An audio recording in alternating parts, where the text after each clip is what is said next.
Aunt Crete's Emancipation by Grace Livingston Hill, first published 1911. Recording by Corrie Samuel. Chapter 1. A Telegram and a Flight. "Who's at the front door?" asked Luella's mother, coming in from the kitchen with a dish towel in her hand. "I thought I heard the doorbell." "Luella's gone to the door," said her sister from her vantage point at the crack of the sitting-room door. "It looks to me like a telegraph boy." "It couldn't be, Crete," said Luella's mother impatiently, coming to see for herself. "Who would telegraph now that Hannah's dead?" Lucretia was short and dumpy, with the comfortable, patient look of the maiden aunt that knows she is indispensable because she will meekly take all the burdens that no one else wants to bear. Her sister could easily look over her head into the hall, and her gaze was penetrative and alert. "I'm sure I don't know, Carrie," said Lucretia apprehensively, "but I'm all of a tremble. Telegrams are dreadful things." "Nonsense, Crete, you always act like such a baby. Hurry up, Luella, don't stop to read it. Your Aunt Crete will have a fit. Wasn't there anything to pay? Who is it for?" Luella, a rather stout young woman in stylish attire, with her mother's keen features unsoftened by sentiment, advanced, irreverently tearing open her mother's telegram and reading it as she came. It was one of the family grievances that Luella was stout like her aunt instead of tall and slender like her mother. The aunt always felt secretly that they somehow blamed her for being of that type. "It makes one so hard to fit," Luella's mother remarked frequently, and adding with a disparaging glance at her sister's dumpy form, "So impossible." At such times the aunt always wrinkled up her pleasant little forehead into a V upside down, and trotted off to her kitchen or her buttonholes, or whatever was the present task, sighing helplessly. She tried to be the best that she could always, but one couldn't help one's figure, especially when one was partly dependent on one's family for support, and dressmakers and tailors took so much money. It was bad enough to have one stout figure to fit in the family without two, and the aunt always felt called upon to have as little dressmaking done as possible in order that Luella's figure might be improved from the slender treasury. Clothes do make a big difference, she reflected. And sometimes, when she was all alone in the twilight, and there was really nothing that her alert conscience could possibly put her hand to doing for the moment, she amused herself by thinking what kind of dress she would buy, and who should make it, if she should suddenly attain a fortune. But this was a harmless amusement, inasmuch as she never let it make her discontented with her lot, or ruffle her placid brow for an instant. But just now she was all of a tremble, and the V in her forehead was rapidly becoming a double V. She watched Luella's dismayed face with growing alarm. "For goodness sakes alive," said Luella, flinging herself into the most comfortable rocker, and throwing her mother's telegram on the table. "That's not to be tolerated. Something'll have to be done. We'll have to go to the shore at once, Mother. I should die of mortification to have a country cousin come around just now. What would the Grandons think if they saw him? I can't afford to ruin all my chances for a cousin I've never seen. Mother, you simply must do something. I won't stand it." "What in the world are you talking about, Luella?" said her mother impatiently. "Why didn't you read the telegram aloud, or why didn't you give it to me at once? Where are my glasses?" The aunt waited meekly while her sister found her glasses and read the telegram. "Well, I declare, that is provoking to have him turn up just now of all times. Something must be done, of course. We can't have a gawky Westerner around in the way. And, as you say, we've never seen him. It can't make much difference to him whether he sees us or not. We can hurry off and be conveniently out of the way. It's probably only a duty visit he's paying, anyway. Hannah's been dead 10 years, and I always heard the child was more like his father than his mother. Besides, Hannah married and went away to live when I was only a little girl. I really don't think Donald has much claim on us. What a long telegram! It must have cost a lot. Was it paid for? It shows he knows nothing of the world, or he would have put it in a few words. Well, we'll have to get away at once." She crumpled the telegram into a ball and flung it to the table again, but it fell wide of its mark and dropped to the floor instead. The aunt patiently stooped and picked it up, smoothing out the crushed yellow paper. "Hannah's boy," she said gently, and she touched the yellow paper as if it had been something sacred. "I'm taking a trip east, and shall make you a little visit if convenient. Will be with you sometime on Thursday. Donald Grant." She sat down suddenly in the nearest chair. Somehow the relief from anxiety had made her knees weak. "Hannah's boy," she murmured again, and laid her hand caressingly over the telegram, smoothing down a torn place in the edge of the paper. Luella and her mother were discussing plans. They had decided that they must leave on the early train the next morning, before there was any chance of the Western visitors arriving. "Goodness, look at Aunt Crete," said Luella, laughing. "She looks as if she had seen a ghost. Her lips are all white." "Crete, you oughtn't to be such a fool, as if a telegram would hurt you. There's nobody left to be worried about like that. Why don't you use your reason a little?" "Hannah's boy is really coming," beamed Aunt Crete, ignoring their scorn of herself. "Upon my word, Aunt Crete, you look as if it was something to be glad about instead of a downright calamity." "Glad? Of course I'm glad, Luella. Wouldn't you be glad to see your oldest sister's child? Hannah was always very dear to me. I can see her now the way she looked when she went away, so tall and slim and pretty." "Not if she'd been dead for a century or so, and I'd never seen the child, and he was a gawky, embarrassing creature who would spoil the prospects of the people I was supposed to love," retorted Luella. "Aunt Crete, don't you care the least bit for my happiness? Do you want it all spoiled?" "Why, of course not, dearie," beamed Aunt Crete. "But I don't see how it will spoil your happiness. I should think you'd want to see him yourself." "Aunt Crete! The idea! He's nothing to me. You know he's lived away out in the Wild West all his life. He probably never had much schooling and doesn't know how to dress or behave in polite society. I heard he went away off up in the Klondike somewhere and worked in a mine. You can just imagine what a wild, ignorant creature he will be. If Clarence Grandon should see him, he might imagine my family were all like that, and then where would I be?" "Yes, Crete, I'm surprised at you. You've been so anxious all along for Luella to shine in society, and now you talk just as if you didn't care in the least what happened," put in Luella's mother. "But what can you do?" asked Aunt Crete. "You can't tell him not to come, your own sister's child." "Oh, how silly you are, Crete," said her sister. "No, of course we can't very well tell him not to come, as he hasn't given us a chance, for this telegram is evidently sent on the way. It is dated Chicago, and he hasn't given us a trace of an address. He doesn't live in Chicago. He's very likely almost here, and may arrive at any time tomorrow. Now you know we've simply got to go to the shore next week, for the rooms are all engaged at the hotel and paid for, and we might as well hurry up and get off tonight or early in the morning and escape him. Luella would die of mortification if she had to cousin that fellow and give up her trip to the shore.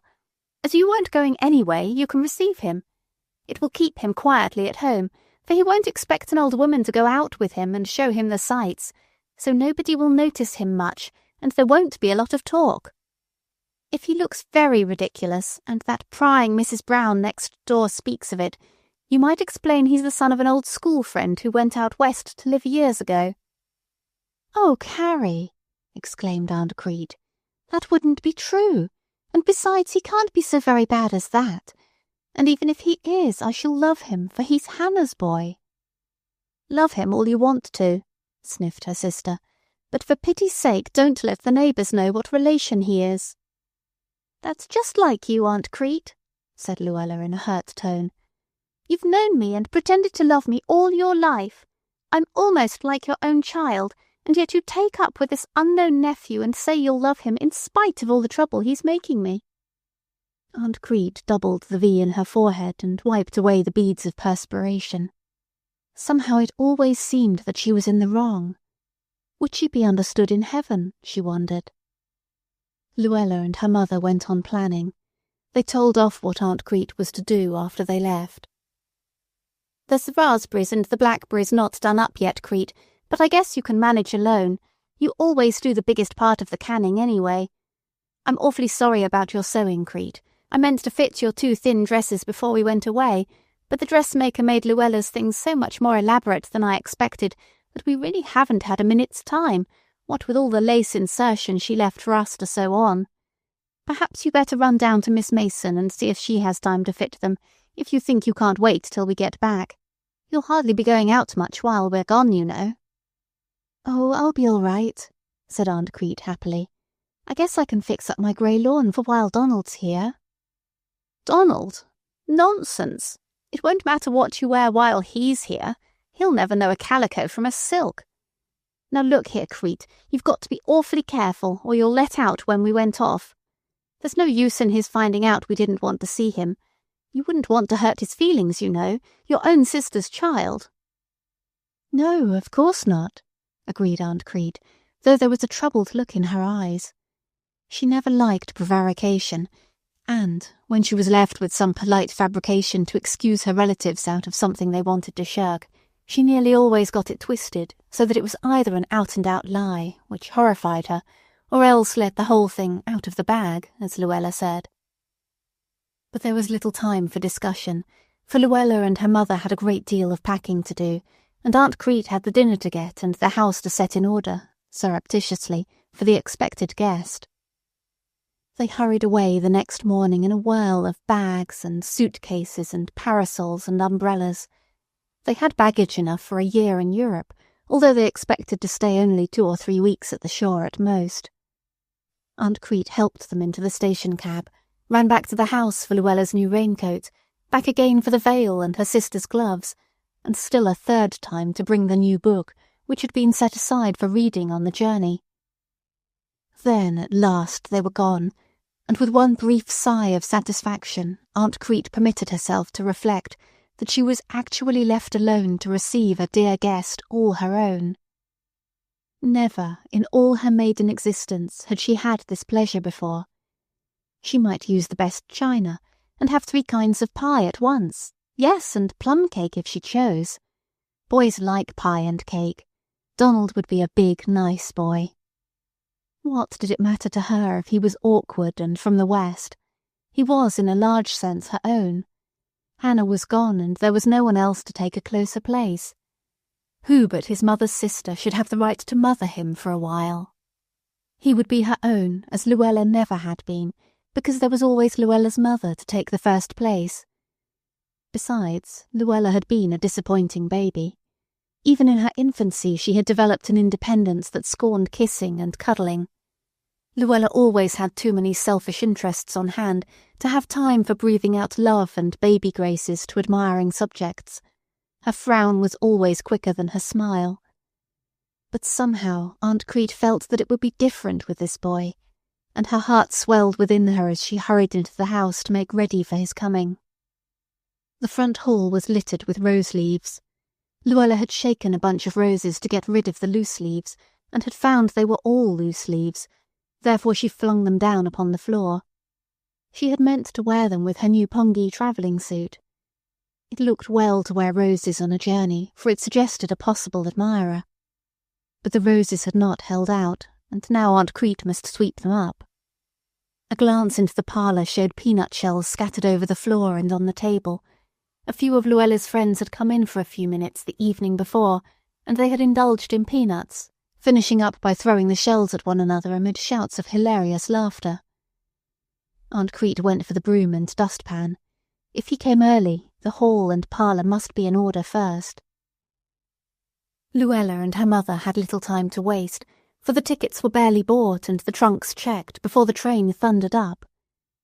It was a through-vestibuled train, and, as Luella struggled up the steps of one car with her heavy suitcase, a tall young man with dark, handsome eyes and a distinguished manner swung himself down the steps of the next car.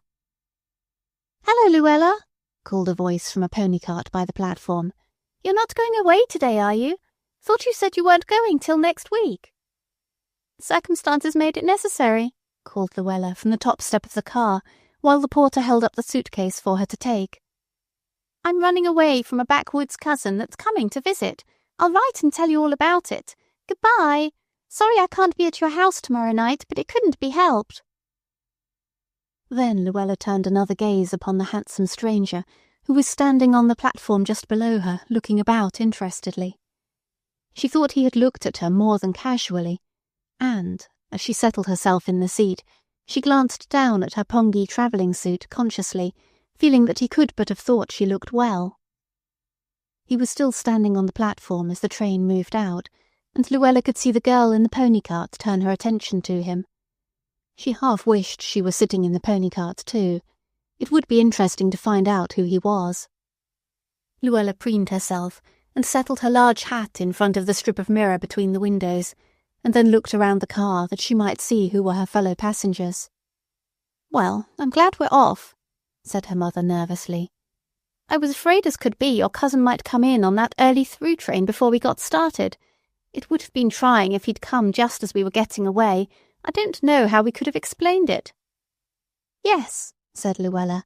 "I'm glad we're safely off. He'll never suspect now." It was just at that moment that the grocery boy arrived at the back door with a crate of red raspberries. "Land alive," said Miss Crete disappointedly. "I hoped those wouldn't come till tomorrow." She bustled about, taking the boxes out of the crate so that the boy might take it back, and before she was done the doorbell rang. "Land alive," said Miss Crete again as she wiped her hands on the kitchen towel and hurried to the front door, taking off her apron as she went. "I do hope he hasn't come yet. I haven't cleared off that breakfast table. And if he should happen to come out, there's 3 plates standing." But the thought had come too late. The dining room door was stretched wide open, and the table in full view. The front door was guarded only by the wire screen. The visitor had been able to take full notes, if he so desired. Chapter 2. The Backwoods Cousin. Miss Lucretia opened the screen and noticed the fine appearance of the young man standing there. He was not shabby enough for an agent. Someone had made a mistake, she supposed. She waited pleasantly for him to tell his errand. "Is this where Miss Carrie Burton lives?" he asked, removing his hat courteously. And when she answered, "Yes," his whole face broke into dancing eagerness. "Is this my Aunt Carrie, I wonder?" And he held out a tentative, appealing hand for welcome. "I'm Donald Grant." "Oh," said Miss Lucretia delightedly. "Oh," and she took his hand in both her own. "No, I ain't your Aunt Carrie, I'm your Aunt Crete. But I'm just as glad to see you. I didn't think you'd be so big and handsome. Your Aunt Carrie isn't home. They've just—why, that is, they had planned to be at the shore for 3 weeks, and they'll be real sorry when they know." This last sentence was added with extra zeal, for Aunt Crete exulted in the fact that Carrie and Luella would indeed be sorry if they could look into their home for one instant and see the guest from whom they had run away. She felt sure that if they had known how fine-looking a young man he was, they would have stayed and been proud of him. "I'm sorry they are away," said the young man, stooping to kiss Aunt Crete's plump, comfortable cheek. "But I'm mighty glad you're at home, Aunt Crete," he said with genuine pleasure. "I'm going to like you for all I'm worth to make up for the absence of my aunt and cousin. You say they have gone to the shore. When will they be at home? Is their stay there almost up?" "Why, no," said Aunt Crete, flushing uncomfortably. "They haven't been gone long, and they've engaged their rooms there for 3 weeks at a big hotel. Luella, she's always been bound to go to one of those big places where rich people go, the Traymore. It's advertised in all the papers. I expect you've seen it sometimes. It's one of the most expensive places at the shore. I've almost a notion to write and tell them to come home, for I'm sure they'll be sorry when they hear about you. But you see, it's this way. There's a young man been paying Luella some attention, and he's going down there soon. I don't know, but he's there already. And his mother and sister are spending the whole season there, so Luella had her heart set on going down and boarding at the same hotel." "Ah, I see," said the nephew. "Well, it wouldn't do to spoil my cousin's good time. Perhaps we can run down to the shore for a few days ourselves after we get acquainted. Say, Aunt Crete, am I too late for a bite of breakfast? I was so tired of the stuff they had on the dining car, I thought I'd save up my appetite till I got here, for I made sure you'd have a bite of bread and butter anyway."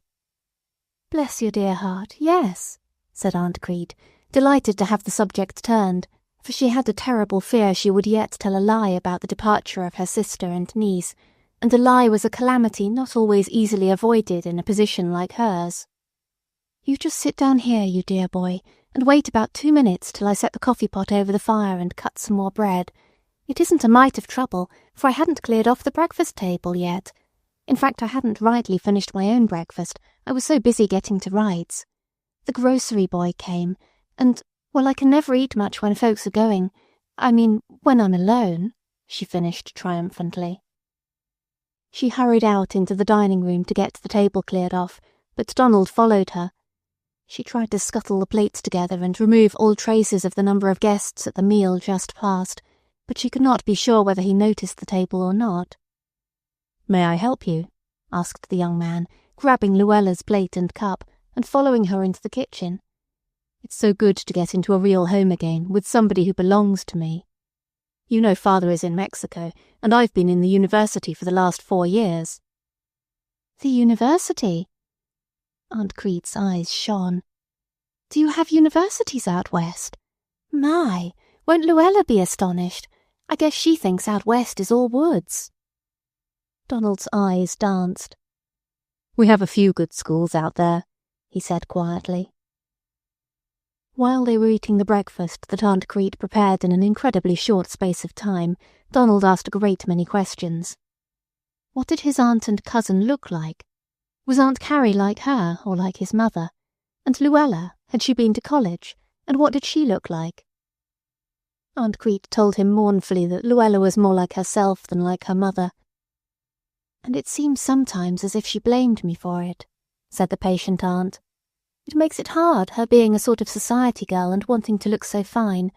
Dumpy figures like mine don't dress up pretty, you know. No, Luella never went to college. She didn't take much to books. She liked having a good time with young folks better. She's been wanting to go down to the shore and be at a real big hotel for 3 summers now, but Carrie never felt able to afford it before. We've been saving up all winter for Luella to have this treat, and I do hope she'll have a good time. It's real hard on her, having to stay right home all the time when all her girlfriends go off to the shore. But you see, she's got in with some real wealthy people who stay at expensive places, and she isn't satisfied to go to a common boarding house. It must be nice to have money and go to a big hotel. I've never been in one myself, but Luella has, and she's told all about it. I should think it would be grand to live that way for a while with not a thing to do." "They ought to have taken you along, Aunt Crete," said the young man. "I do hope I didn't keep you at home to entertain me." "Oh, no, bless your heart," said the aunt. "I wasn't going. I never go anywhere. Why, what kind of a figure would I cut there? It would spoil all Luella's good time to have me around. I'm so short-waisted. She always wants me to wear a coat when I go anywhere with her, so people won't see how short-waisted I am." "Nonsense," said Donald. "I think you are lovely, Aunt Crete. You've got such pretty white hair, all wavy like mother's, and you've got a fine face. Luella ought to be proud to have you." Aunt Crete blushed over the compliment, and choking tears of joy throbbed for a minute in her throat. "Now hear the boy," she exclaimed. "Donald, do have another cup of coffee." After breakfast, Aunt Crete showed her guest to his room, and then hurried down to get the stack of dishes out of the way before he came down again. But he appeared in the kitchen door in a few minutes. "Give me a dish and some berries," he demanded. "I'm going to help you." And despite all her protests, he helped with such vigour that by 12 o'clock 21 jars of crimson berries stood in a shining row on the kitchen table, and Aunt Crete was dishing up a savoury dinner for 2, with her face shining as brightly as if she had done nothing but play the whole morning. "We did well, didn't we?" said Donald as he ate his dinner. "I haven't had such a good time since I went camping in the Klondike. Now, after we get these dishes washed, you are going to take a nice long nap. You look tired and warm." Aunt Crete protested that she was not tired, but Donald insisted. "I want you to get nice and rested up, because tomorrow we're going shopping. By the way, I've brought you a present." He sprang up from the table and went to his suitcase to get it. Aunt Crete's heart beat with anticipation as he handed her a little white box. What if it should be a breast pin? How she would like that! She had worn her mother's, a braid of hair under a glass, with a gold band under it, ever since she was grown up, and sometimes she felt as if it was a little old-fashioned. Luella openly scoffed at it, and laughed at her for wearing it, but no one ever suggested getting her a new one, and, if she had ventured to buy one for herself, she knew they would have thought her extravagant. She opened the box with excited fingers, and there inside was a little leather case. Donald touched a spring, and it flew open, and disclosed a lovely star made all of seed pearls, reposing on white velvet. It was a breast pin indeed, and one fit for a queen. Fortunately, Aunt Crete did not know enough about jewellery to realise what it cost, or her breath might have been taken away. As it was, she was dumb for the moment. Such a beautiful pin, and for her! She could scarcely believe it. She gazed, and then, laying the box on the table, rose up and took Donald's face in her 2 toil-worn hands and kissed him. "I'm glad you like it," he said with a pleased smile. "I wasn't quite sure what to get, but the salesman told me these were always nice. Now let's get at these dishes." In a daze of happiness, Aunt Crete washed the dishes while Donald wiped them, and then, despite her protests, he made her go upstairs and lie down. When had she ever taken a nap in the daytime before? Not since she was a little girl and fell from the second-story window. The family had rushed around her frightened and put her to bed in the daytime, and for one whole day she had been waited upon and cared for tenderly. Then she had been able to get up, and the hard, careless, toilsome world had rushed on again for her. But the memory of that blessed day of rest, touched by gentleness, had lingered forever a bright spot in her memory. She had always been the one that did the hard things in her family, even when she was quite young. Aunt Crete lay cautiously down upon her neatly made bed after she had attired herself in her best gown, a rusty black and white silk made over from one Luella had grown tired of, and clasped her hands blissfully on her breast, resting with her eyes wide open and a light of joy upon her face.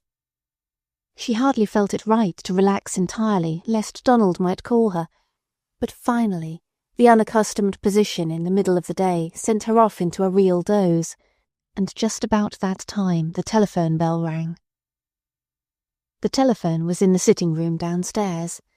It had been put in at the time when the telephone company were putting them in free to introduce them in that suburb. It was, ordinarily, a source of great interest to the whole family, though it seldom rang except for Luella. Luella and her mother were exceedingly proud of its possession. Donald was in the sitting-room reading. He looked up from his paper, hesitated a moment, and then took down the receiver. Perhaps his aunt was asleep already, and he could attend to this without waking her. "Hello, is this 53M?" Donald glanced at the number on the telephone and answered, "Yes." "Here you are, Atlantic. Here is Midvale," went on the voice of the operator at Central. "Hello, is that you, Aunt Crete? This is Luella," came another girl's strident voice in hasty impatience. "What in the world were you so long about answering the phone for?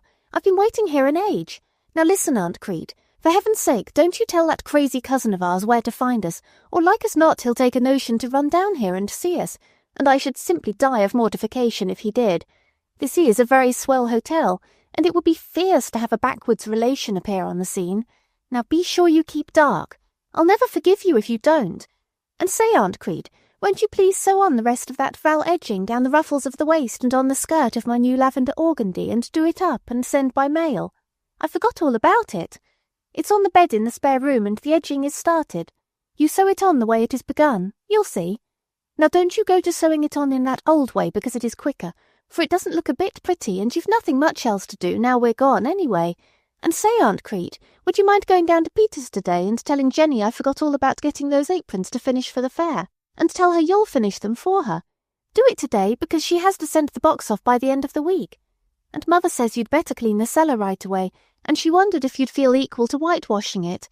I should think you'd like to do that. It's so cool this warm weather to be down cellar. And, oh yes, if you get lonesome and want something to do, I forgot to tell you I left those 3 flannel shirtwaists all cut out ready to be made in the upper bureau drawer of the spare room. Now don't read your eyes out the way you did the last time we went off and left you, and have to wear dark glasses for a week, because I have lots of things planned to do when I get home. I'm going to have Helena Bates for a week, and there'll be several lunches and picnics doing. Oh, say, Aunt Crete, Mother says if there are any more pie cherries to be had, you'd better put up some, and be sure and stone them all. I just hate them with the seeds in. And I guess that's all, only don't forget you promised to have all those buttonholes worked for me in those underclothes I'm making before I get back. Are you all right? Let me see, there was something else. Oh yes, Mother says you don't need to get out the best china and make a great fuss as if you had grand company. He's only a country boy, you know. Say, Aunt Crete, are you there? Why don't you answer? Aunt Crete? Hello? For pity's sake, what is the matter with this phone? Hello, Central? Oh dear, I suppose she's gone away. That's the way Aunt Crete always does. Donald, a strange, amused expression upon his face, stood listening and hesitating. He did not know exactly what to do. Without any intention at all, he had listened to a conversation not intended for his ears. Should he answer and tell who he was? No, for that would but embarrass Luella. Neither would it do to call Aunt Crete now, for they would be sure to find out he had heard. Perhaps it was better to keep entirely still. There seemed to be nothing serious at stake. Ruffles and shirt-waists and gingham aprons for a guild and whitewashing the cellar. Nobody would die if none of them were done, and his blood boiled over the tone in which the invisible cousin at the other end of the wire had ordered Aunt Crete about. He could read the whole life story of the patient self-sacrifice on the one hand and imposition on the other. He felt strongly impelled to do something in the matter. A rebuke of some sort should be administered. How could it best be done? Meanwhile, Luella was fuming with the telephone girl, and the girl was declaring that she could get no answer from Midvale any more. Donald stood, wickedly enjoying their discomfiture, and was at last rewarded by hearing Luella say, "Well, I guess I've said all I want to say, anyway, so you needn't ring them up again. I've got to go out boating now." The receiver at the shore clicked into place, and the connection was cut off. Then the young man hung up the receiver at the Midvale end of the line and sat down to think. Bit by bit he pieced together the story until he had very nearly made out the true state of affairs. So they were ashamed of him and were trying to get away. Could it be possible that they had been the people that got on the train as he got off? Was that girl with the loud voice and the pongy suit his cousin? The voice over the telephone seemed like the one that had called to the girl in the pony cart. And had his eyes deceived him, or were there 3 plates on the breakfast table that morning? Poor Aunt Crete. He would give her the best time he knew how, and perhaps it was also set for him to give his cousin a lesson. Chapter 3. A Wonderful Day. Aunt Crete woke up at last from an uncomfortable dream. She thought Carrie and Luella had come back and were about to snatch Donald away from her and bear him off to the shore. She arose in haste and smoothed her hair, astonished at the freshness of her own face in the glass. She was afraid she had overslept and lost some of the precious time with Donald. There was so much to ask him, and he was so good to look at. She hurried down and was received warmly.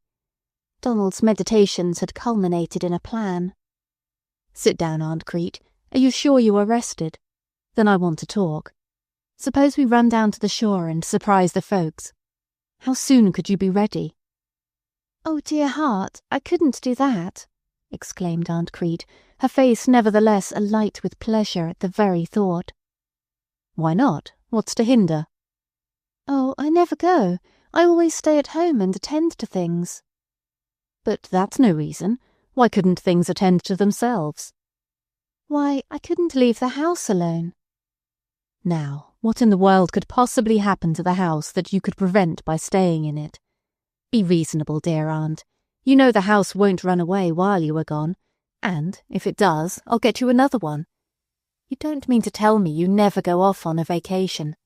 Then it's high time you went, and you'll have to stay the longer to make up for lost time." Besides, I want your company. I've never seen the eastern coast, and expect to enjoy it hugely, but I need somebody to enjoy it with me.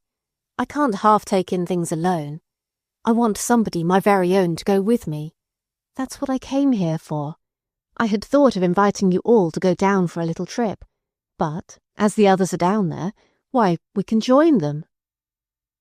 Aunt Crete's face clouded. What would Luella say at having them appear on her horizon? The young man was all right, apparently, but there was no telling how angry Luella might be if her aunt came. She knew that Luella preferred to keep her in the background. "I really couldn't go, dear," she said wistfully. "I'd like it with all my heart, and it would be specially nice to go with you, for I never had anybody to go round with me, not since your mother was a girl and used to take me with her wherever she went. I missed her dreadfully after she was married and went west. She was always so good to me." The young man's face softened, and he reached his hand impulsively across the table and grasped the toil-worn hand of his aunt. "Well, you shall have somebody to go round with you now, Auntie. That is, if you'll let me. I'm not going to take no for an answer. You just must go. We'll have a vacation all by ourselves, and do just as we please, and we'll bring up at the hotel where Aunt Carrie and Luella are and surprise them." "But, child, I can't," said Aunt Crete in dismay, seeing his determination. "Why, I haven't any clothes suitable to wear away from home. We were all so busy getting Luella fixed out that there wasn't any time left for mine, and it didn't really matter about me anyway. I never go anywhere." "But you're going now, Aunt Lucretia," said he. "And it does matter, you see. Clothes are easily bought. We'll go shopping after breakfast tomorrow morning." "But I really can't afford it, Donald," said his aunt with an air of finality. "You know I'm not rich. If Carrie weren't good enough to give me a home here, I shouldn't know how to make two ends meet." "Never mind that, Aunt Crete. This is my layout, and I'm paying for it. We'll go shopping tomorrow morning. I've got some money in my pocket I'm just aching to spend.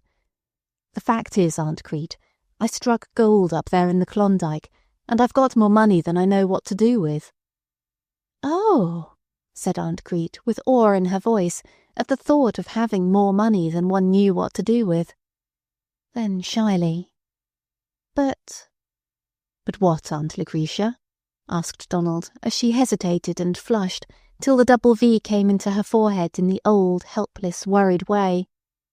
"Why, there's lots of canning and house-cleaning that has got to be done, and I don't really think Carrie would like it to have me leave it all and run away on a pleasure excursion." Righteous indignation filled the heart of the nephew.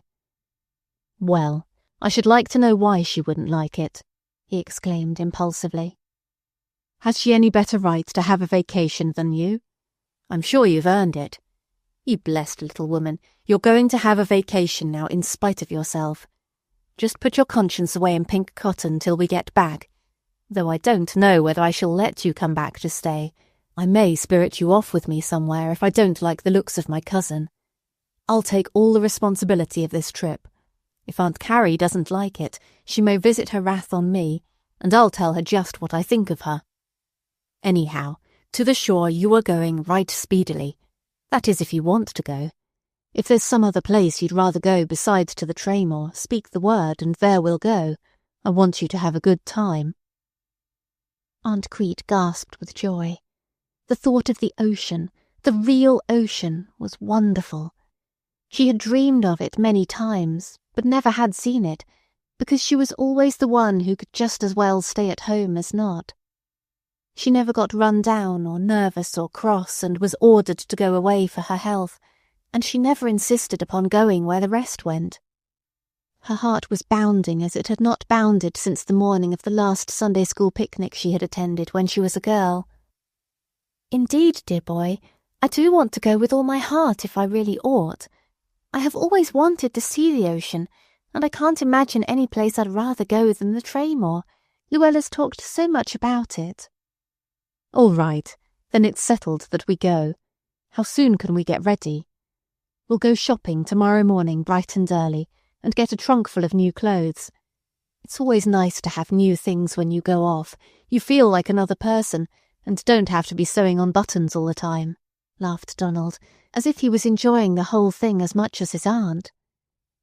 "I meant to have a good time getting presents for the whole family, but, as they aren't here, I'm going to get them all for you. You're not to say a word. Have you got a trunk?" Trunk? No, child. I haven't ever had any need for a trunk. The time I went to Uncle Hiram's funeral, I took Carrie's old haircloth one, but I don't know's that's fit to travel again. Carrie's got her flannels packed away in camphor in it now, and I shouldn't like to disturb it. "Then we'll get a trunk." "Oh, no," protested Aunt Crete. "That would be a foolish expense. There's some pasteboard boxes upstairs. I can make out with them in a shawl strap. I shan't need much for a few days." "Enlarge your scale of things, Aunt Crete. You're going to stay more than a few days. You're going to stay till you're tired and just want to come back. As we're going to a swell hotel—" Donald reflected that Aunt Crete could not understand his reference to Luella's description of the Traymore. "We can't think of shawl straps and boxes. You shall have a good big trunk. I saw an advertisement of one that has drawers and a hat box in it, like a bureau. We'll see if we can find one to suit." "It sounds just like the fairy tales I used to read to Luella when she was a little girl," beamed Aunt Crete. "It doesn't seem as if it was I. I can't make it true." "Now, let's write down a list of things you need," said the eager planner. "We'll have to hurry up things and get off this week if possible. I've been reading the paper, and they say there's coming a hot wave. I need to get you to the shore before it happens, if possible. Come, what shall I put down first? What have you always thought you'd like, Aunt Crete? Don't you need some silk dresses?" "Oh, dear heart, hear him. Silk dresses aren't for me. Of course I've always had a sort of hankering after one, but nothing looks very well on me. Carrie says my figure is dumpy. I guess, if you're a mind to, you can get me a lace collar.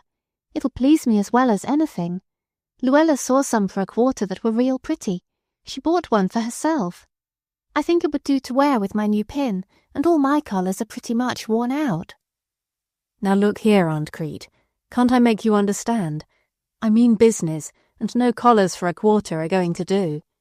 You can have a few cheap ones for morning if you want them, but we'll buy some real lace ones to wear with the pin. And you shall have the silk dress, 2 or 3 of them, and a lot of other things. What kind do you want?" "Oh, my dear boy, you just take my breath away. I, with 2 or 3 silk dresses. The idea! Carrie would think me extravagant, and Luella wouldn't like it a bit. She always tells me I'm too gay for my years." Donald set his lips, and wished he could have speech for a few minutes with the absent Luella. He felt that he would like to express his contempt for her treatment of their aunt. "I've always thought I'd like a grey silk," mused Aunt Crete with a dreamy look in her eyes. "But I just know Luella would think it was too dressy for me. I suppose black would be better. I can't deny I'd like black silk, too." "We'll have both," said Donald decidedly. "I saw a woman in a silver grey silk once. She had white hair like yours, and the effect was beautiful. Then you'll need some other things. White dresses, I guess. That's what my chum's grandmother used to wear when I went there visiting in the summer." "White for me!" exclaimed the aunt. "Oh, Luella would be real angry at me getting white. She says it's too conspicuous for old women to dress in light colours." "Never mind, Luella. We're doing this, and whatever we want goes. If Luella doesn't like it, she needn't look at it." Aunt Crete was all in a flutter that night. She could hardly sleep. She did not often go to town. Luella did all the shopping. Sometimes she suggested going, but Carrie always said it was a needless expense, and besides Luella knew how to buy at a better bargain. It was a great delight to go with Donald. Her face shone, and all the weariness of the day's work, and all the toilsome yesterdays, disappeared from her brow. She looked over her meagre wardrobe, most of it cast-offs from Carrie's or Luella's half-worn clothing, and wrote down in a cramped hand a few absolute necessities. The next morning they had an early breakfast and started at once on their shopping expedition. Aunt Crete felt like a little child being taken to the circus. The idea of getting a lot of new clothes all for herself seemed too serious a business to be true. She was dazed when she thought of it, and so, when Donald asked what they should look at first, she showed plainly that she would be little help in getting herself fitted out. She was far too happy to bring her mind down to practical things, and besides, she could not adjust herself to the vast scale of expenditure Donald had set. "Here are some collars," said Donald. "We might as well begin on those." Aunt Crete examined them with enthusiasm, and finally picked out 2 at 25 cents apiece. "Are those the best you have?" questioned Donald.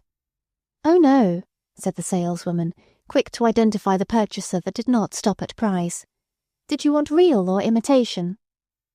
"Real, by all means," he answered promptly. "Oh, Donald," breathed Aunt Crete in a warning whisper, "real lace comes dreadful high. I've heard Luella say so. Besides, I shouldn't have anything to wear it with, nor any place to go fixed up like that." "Have you forgotten you're going to the Traymore in a few days?" he asked her with a twinkle in his eye. "And what about the grey silk? Won't it go with that? If not, we'll get something better." Assisted by the saleswoman, they selected 2 beautiful collars of real lace and half a dozen plain ones for commoner wear. "Couldn't you go with us?" asked Donald of the saleswoman as the purchase was concluded. "My aunt wishes to get a good many things, and neither she nor I is much used to shopping. We'd like to have your advice." "I'm sorry, I'd like to, but I'm not allowed to leave this counter," said the woman with a kindly smile. "I'm head of this department, and they can't get along without me this morning. But they have buyers in the office just for that purpose. You go up to the desk over on the east side just beyond the rotunda, and ask for a buyer to go around with you. Get Miss Brower if you can, and tell her the head of the lace department told you to call for her. She'll tell you just what to get." And she smiled again at Aunt Crete's kindly, beaming face. They went to the desk and found Miss Brower, who, when she heard the message, took them smilingly under her wing. She knew that meant a good sale had been made, and there would be something in it for her. Besides, she had a kindly disposition, and did not turn up a haughty nose at Aunt Crete's dumpy little figure. "Now, just what do you want first?" she asked brightly. "Everything," said Donald helplessly. "We've only bought a lace collar so far, and now we want all the rest of the things to go with it. The only things we've decided on so far are 2 silk dresses, a black one and a silver grey. How do we go about it to get them? Do they have them ready-made?" "Nothing that would be quite suitable, I'm afraid, in silks. But we'll go see what there is in stock," said the assistant with skillful eye, taking in Aunt Crete's smiling, helpless face, lovely white hair, dumpy, ill-fitted figure, and all. "There might be a grey voile that would suit her. In fact, I saw one this morning, very simple and elegant, lined with grey silk, and trimmed with lace dyed to match. It is a beauty, and just reduced this morning to $30 from $60. I believe it will fit her."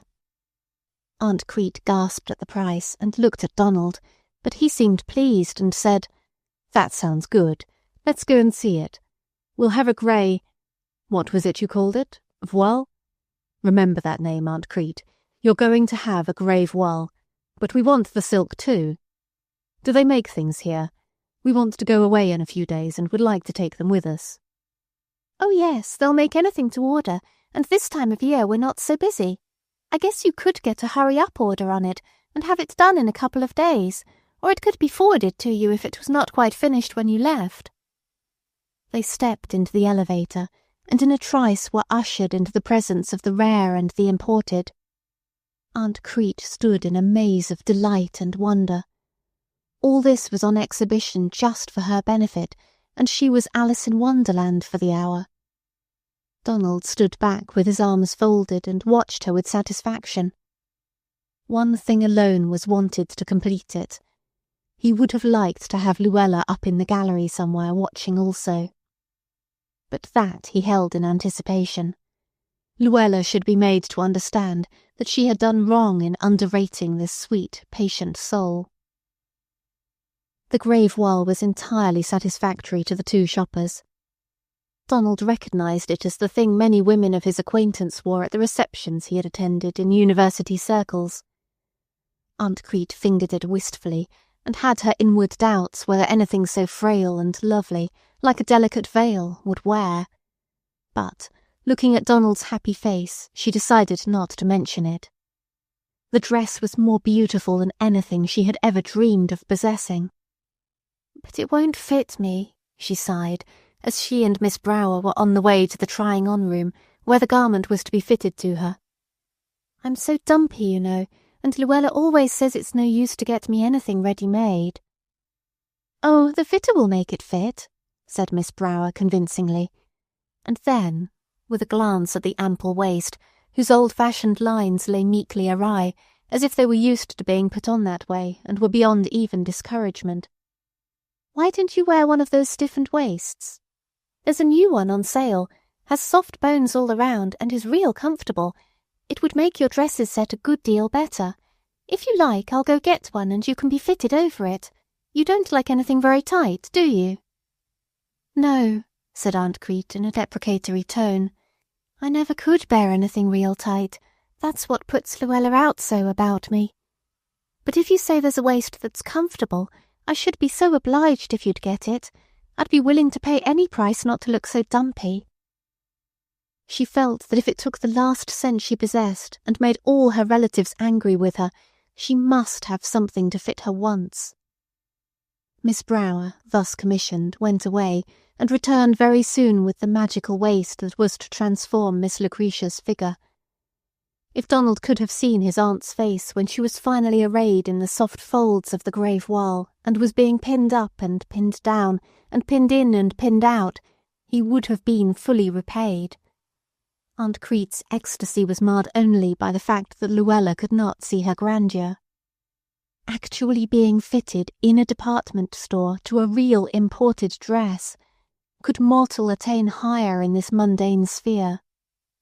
When the fitting was pronounced done, and Aunt Crete was about to don her discouraged shirt-waist once more, Miss Brower appeared in the doorway with a coat and skirt suit over her arm, made of fine, soft black taffeta.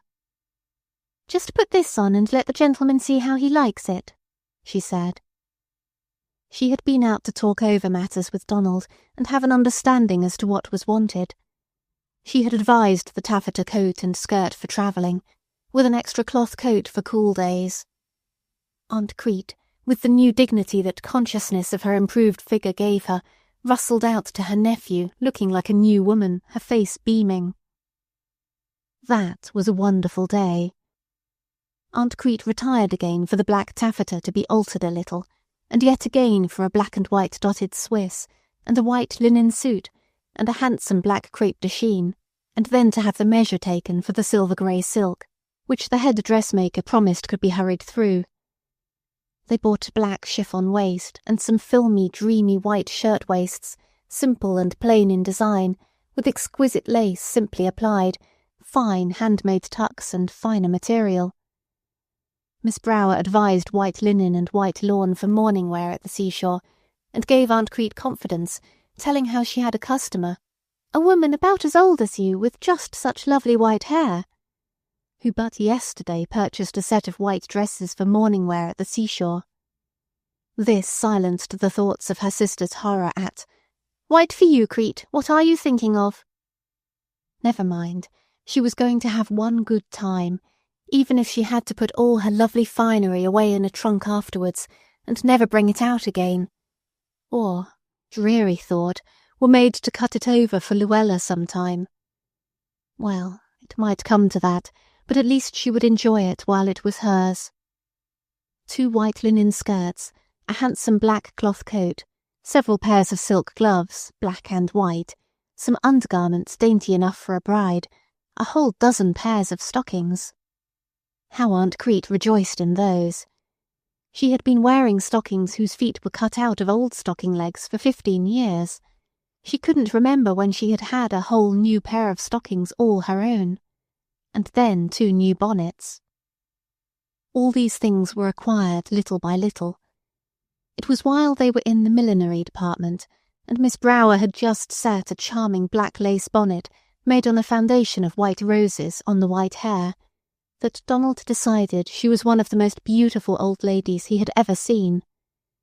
The drapery was a fine black lace scarf, which swept around the roses and tied loosely on the breast, and it gave the quiet little woman a queenly air.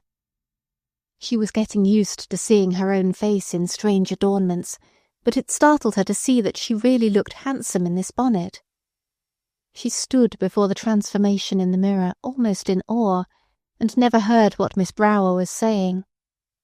"That's just the thing for best, and there's a lovely lace wrap in the cloak department she ought to have to go with it.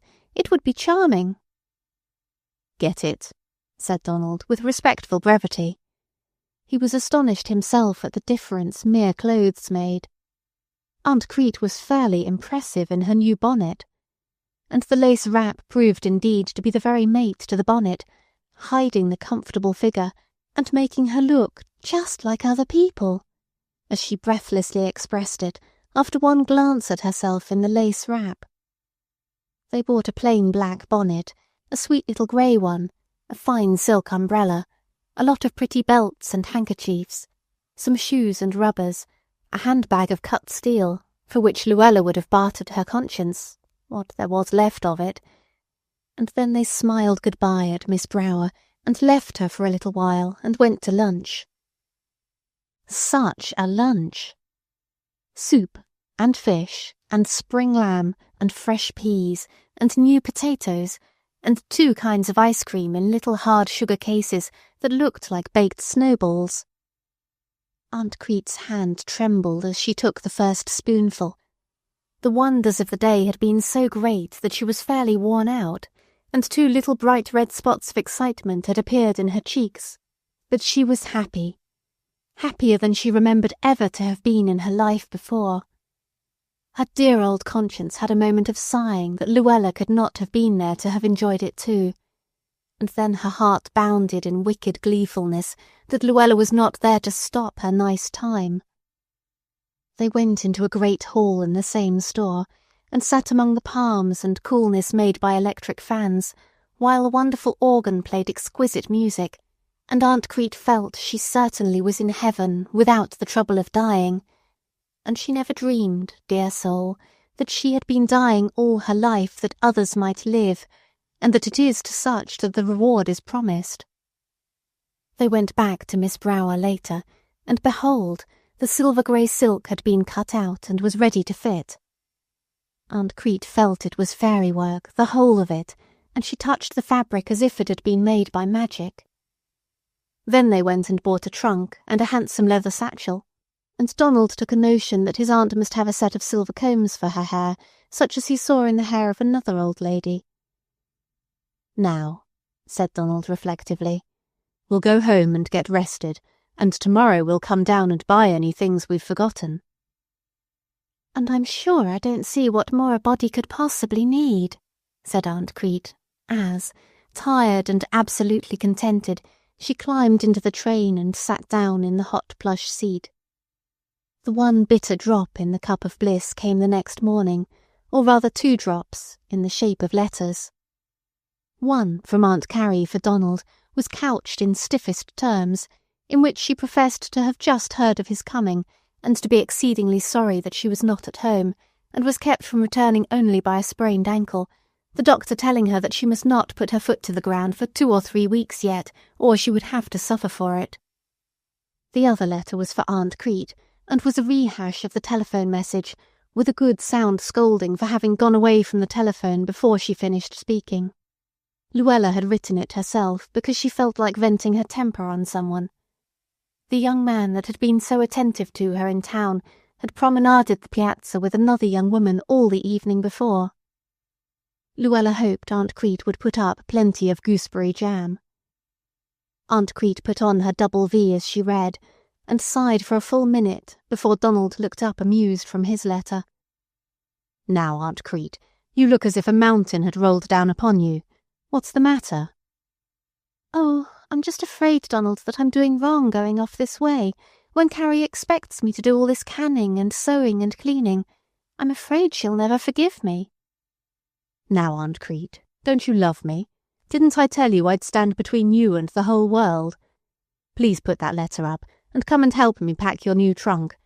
Do you want that grey silk put in first, or shall I put the shoes at the bottom? Don't you know you and I are going to have the time of our lives? We're going to run away from every care. Do you suppose your own sister would want you to stay here roasting in the city if she knew you had a nephew just aching to carry you off to the ocean? Come, forget it. Cut it out, Aunt Crete, and let's pack the trunk. I'm longing to be off to smell the briny deep." And laughingly he carried her away and plunged her into thoughts of her journey, giving her no time the rest of the day to think of anything else. Chapter 4. Aunt Crete Transformed. They locked the house early one morning, when even the dusty bricks had a smell of freshness to them before the hot sun baked them for another day. The closed blinds seemed sullen like a conquered tyrant, and the front door looked reproachfully at Aunt Crete as she turned the key carefully and tried it twice to be sure it was locked. The lonesome look of the house gave the poor old lady a pang as she turned the corner in her softly rustling silk coat and skirt. She felt it had hardly been right to put on a new black silk in the morning and go off from all the cares of the world, just leave them, boldly ignore them, like any giddy girl, and take a vacation. She regarded herself with awe and a rising self-respect in every window she passed. Somehow, the look of dumpiness had passed away mysteriously. It was not her old self that was passing along the street to the station, bearing a cut-steel handbag, while Donald carried her new satchel, and her new trunk bumped on a square ahead in the expressman's wagon. It was a hot morning, and the great city station seemed close and stuffy, but Aunt Crete mingled with the steaming crowd blissfully.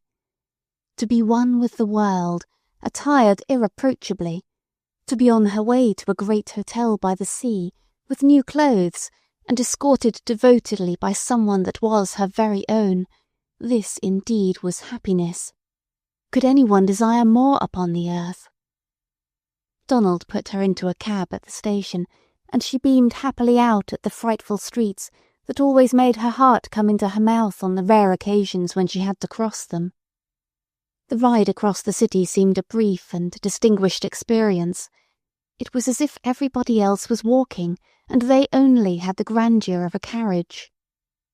Then the ferry-boat was delightful to the new traveller, with its long white-sealed passages and its smell of wet timbers and tarred ropes. They had a seat close to the front, where they could look out and watch their own progress, and see the many puffing monsters laboriously plying back and forth, and the horizon line of many masts, like fine brown lines against the sky. Aunt Crete felt that at last she was out in the world. She could not have felt it more if she had been starting for Europe. The seashore train, with its bamboo seats and its excited groups of children bearing tin pails and shovels and tennis rackets, filled her with a fine exhilaration. At last, her soul had escaped the bounds of red brick walls that she had expected would surround her as long as she lived. She drew deep breaths and beamed upon the whole trainful of people, yelling baby and all. She gazed and gazed at the fast-flying Jersey scenery, grown so monotonous to some of the travellers, and admired every little white and green town at which they paused.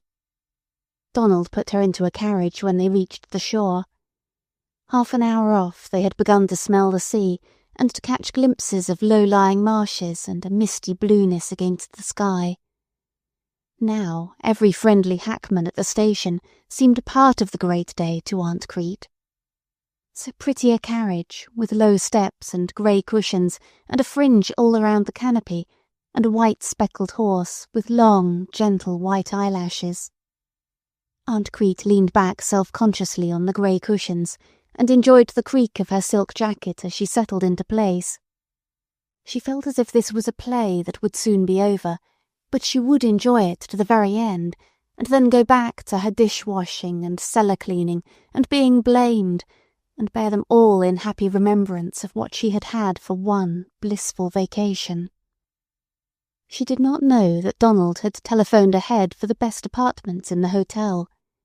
She was engaged in watching for the first blue line of the great mysterious ocean, and, when it came into sight, billowing suddenly above the line of boardwalk as they turned a corner, her heart stood still for one moment, and then bounded onward, set to the time of wonder. 2 obsequious porters jumped to assist Aunt Crete from the carriage.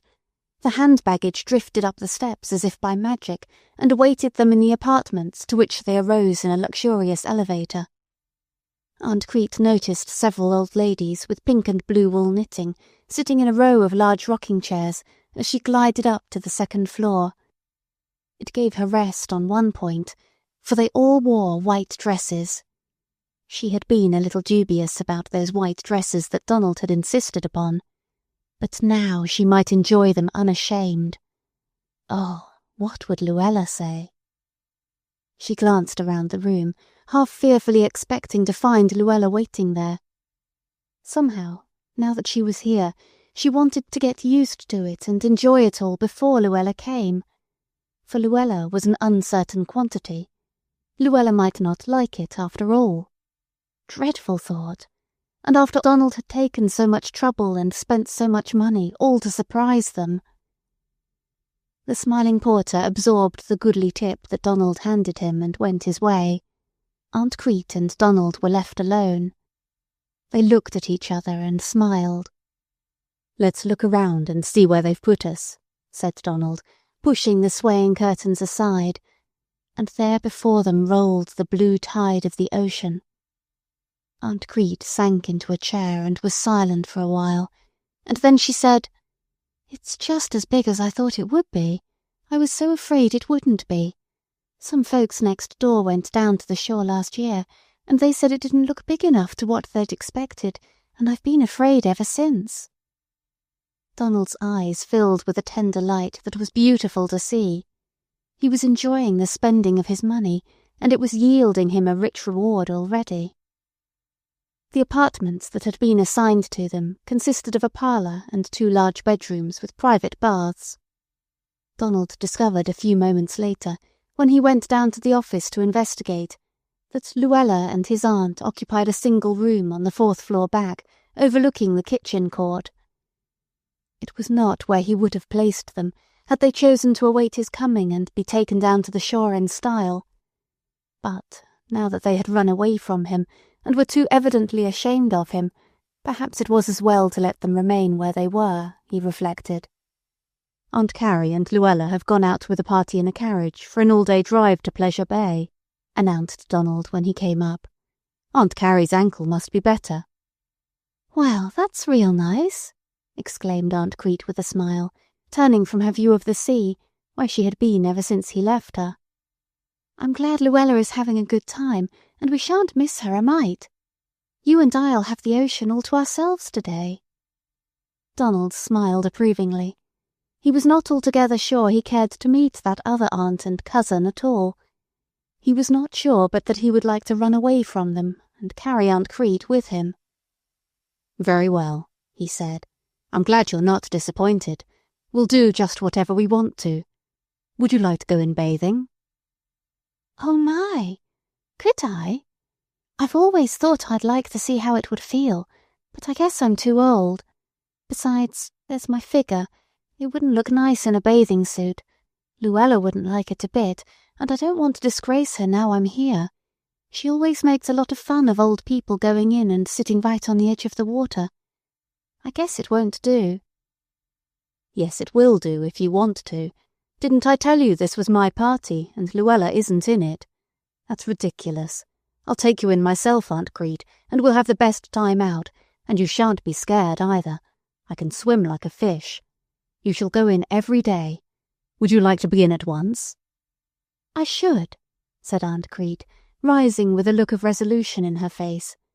She felt that Luella would condemn the amusement for her, so, if she was to dare it, it must be done before her niece appeared. They went down to the beach, and for a few minutes surveyed the bathers as they came out to the water. Then, with joy and daring in her face, Aunt Crete went into the little bath-house with wildly beating heart, arrayed herself in the gay blue flannel garb provided for her use, and came timidly out to meet Donald, tall and smiling in his blue jerseys. They had a wonderful time. It was almost better than shopping. Donald led her down to the water, and very gently accustomed her to it, until he had led her out beyond the roughness, where his strong arms lifted her well above the swells until she felt as if she was a bird.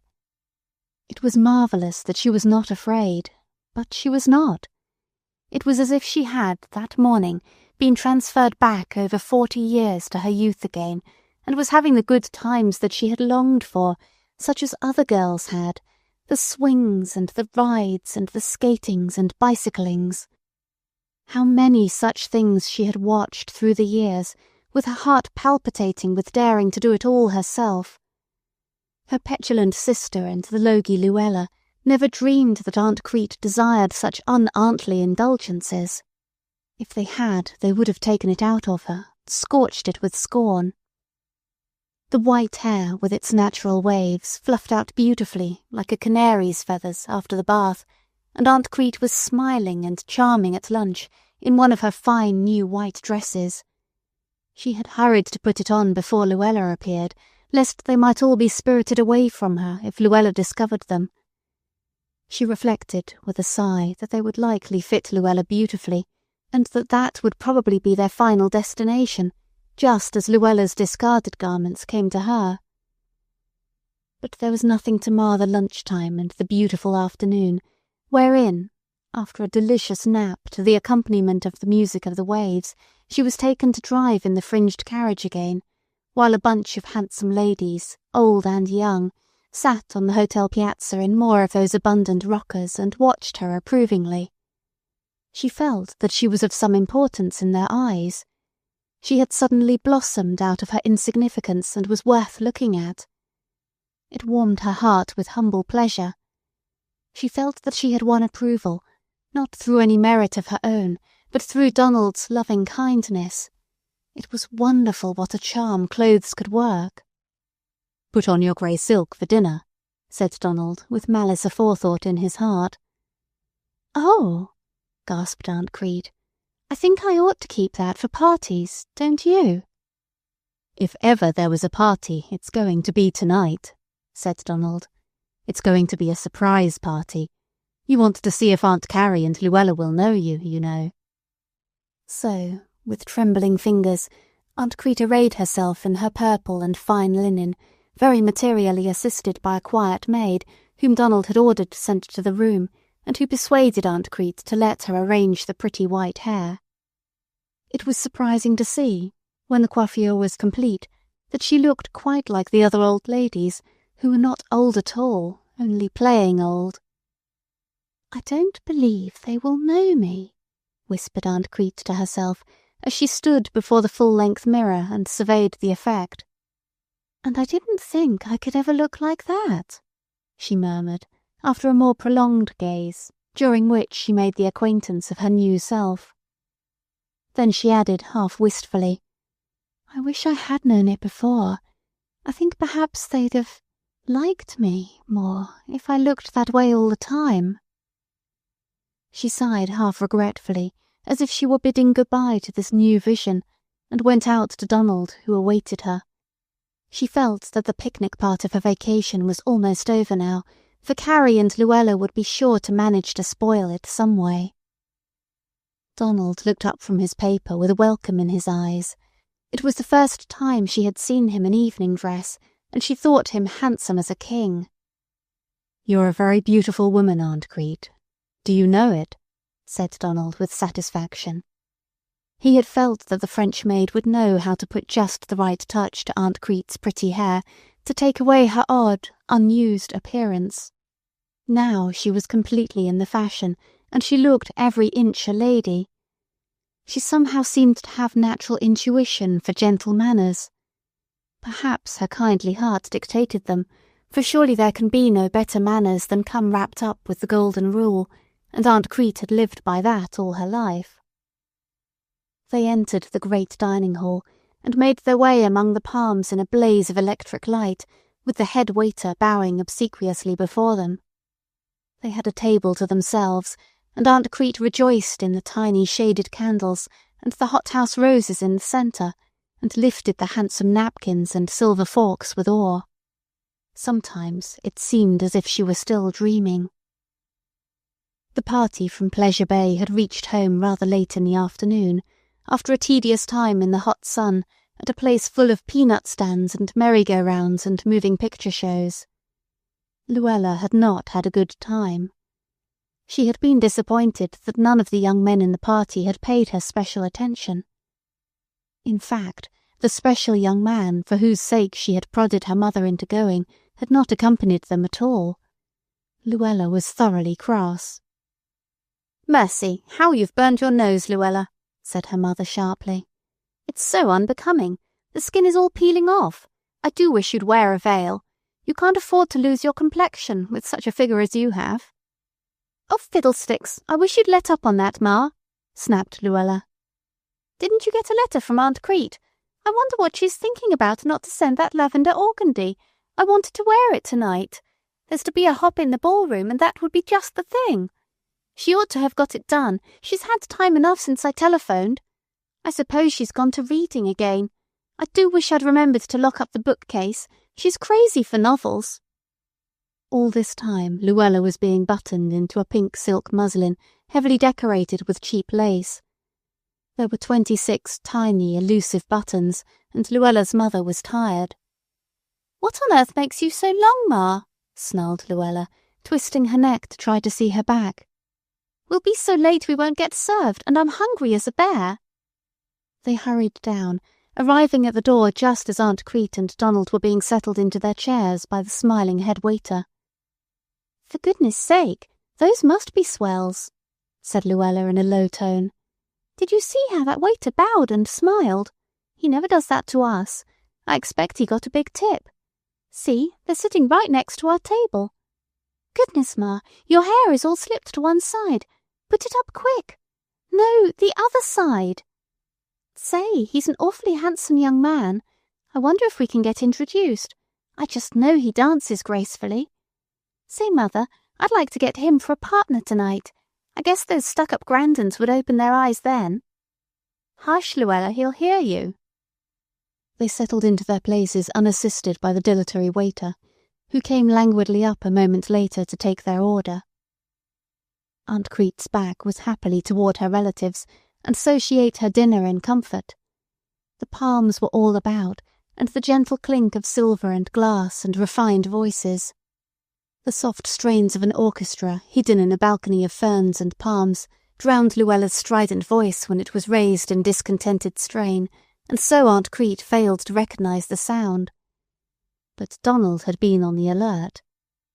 In the first place, he had asked a question or two, and knew about where his relatives usually sat, and had purposely asked to be placed near them.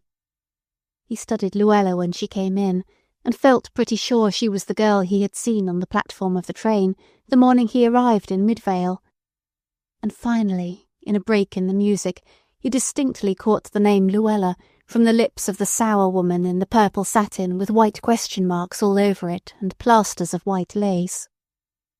Aunt Carrie was tall and thin, with a discontented droop to her lips and premature wrinkles.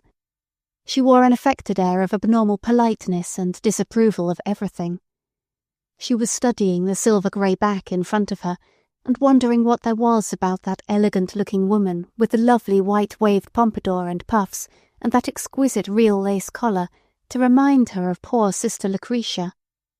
She always coupled the adjective poor with her sister's name when she thought of all her shortcomings. Luella's discontent was somewhat enlivened by the sight of the young man that had not gone on the drive to Pleasure Bay. He stood in the doorway, searching the room with keen, interested eyes. Could it be that he was looking for her? Luella's heart leaped in a moment's triumph. Yes, he seemed to be looking that way, as if he had found the object of his search, and he was surely coming down toward them with a real smile on his face. Luella's face broke into preparatory smiles. She would be very coy and pretend not to see him, so she began a voluble and animated conversation with her mother about the charming time they had had that day, which might have surprised the worthy woman if she had not been accustomed to her daughter's wiles. She knew it to be a warning of the proximity of someone that Luella wished to charm. The young man came on straight by the solicitous waiters, who waved him frantically to various tables. Luella cast a rapid side glance, and talked on gaily with drooping head and averted gaze. Her mother looked up, wondering, to see what was the cause of Luella's animation. He was quite near now, and in a moment more he would speak. The girl felt excited thrills creeping up her back, and the colour rushed into her cheeks, which were already red enough from the wind and sun of the day. "Well, well," said the young man's voice in a hearty eagerness Luella had never hoped to hear addressed to herself. "This is too good to be true. Don, old man, where did you drop from? I saw your name in the register and rushed right into the dining room." "Clarence Grandon, as true as I live," said a pleasant voice behind Luella. "I thought you were in Europe, bless your heart. This is the best thing that could have happened. Let me introduce my aunt." Some seconds before this, Luella's thrills had changed to chills. Mortification stole over her face and up to the roots of her hair. Even the back of her neck, where her bathing suit was cut low and square, turned angry-looking. The pink muslin had a round neck, and showed a half-circle of whiter neck below the bathing suit square. But Luella had the presence of mind to smile on to her mother, in mild pretence that she had but just noticed the advent of the young man behind. An obsequious waiter was bringing an extra chair for Mr. Grandon, and he was to be seated so that he could look toward their table. Perhaps he would recognize her yet, and there might be a chance of introduction to the handsome stranger. Luella dallied with her dinner in fond hope, and her mother aided and abetted her. The lovely old lady, with the silver-grey silk and the real lace collar and beautiful hair, had her back squarely toward the table where Luella and her mother sat. They could not see her face. They could only notice how interested both the young men were in her, and how courteous they were to her, and they decided she must be some very great personage indeed. They watched her half enviously, and began to plan some way to scrape an acquaintance with her. One glimpse they had of her face, as the head waiter rushed to draw back her chair when she had finished her dinner. It was a fine, handsome face, younger than they had expected to see, with beautiful sparkling eyes full of mirth and contentment. What was there in the face that reminded them of something? Had they ever met that old lady before? Luella and her mother brought their dallied dessert to a sudden ending, and followed hard upon the footsteps of the three down the length of the dining hall, but the lady in grey and her two attendants had disappeared already, and disconsolately they lingered about, looking up and down the length of piazzas in vain hope to see them sitting in one of the great rows of rockers, watching the many-tinted waves in the dying evening light, but there was no sign of them anywhere.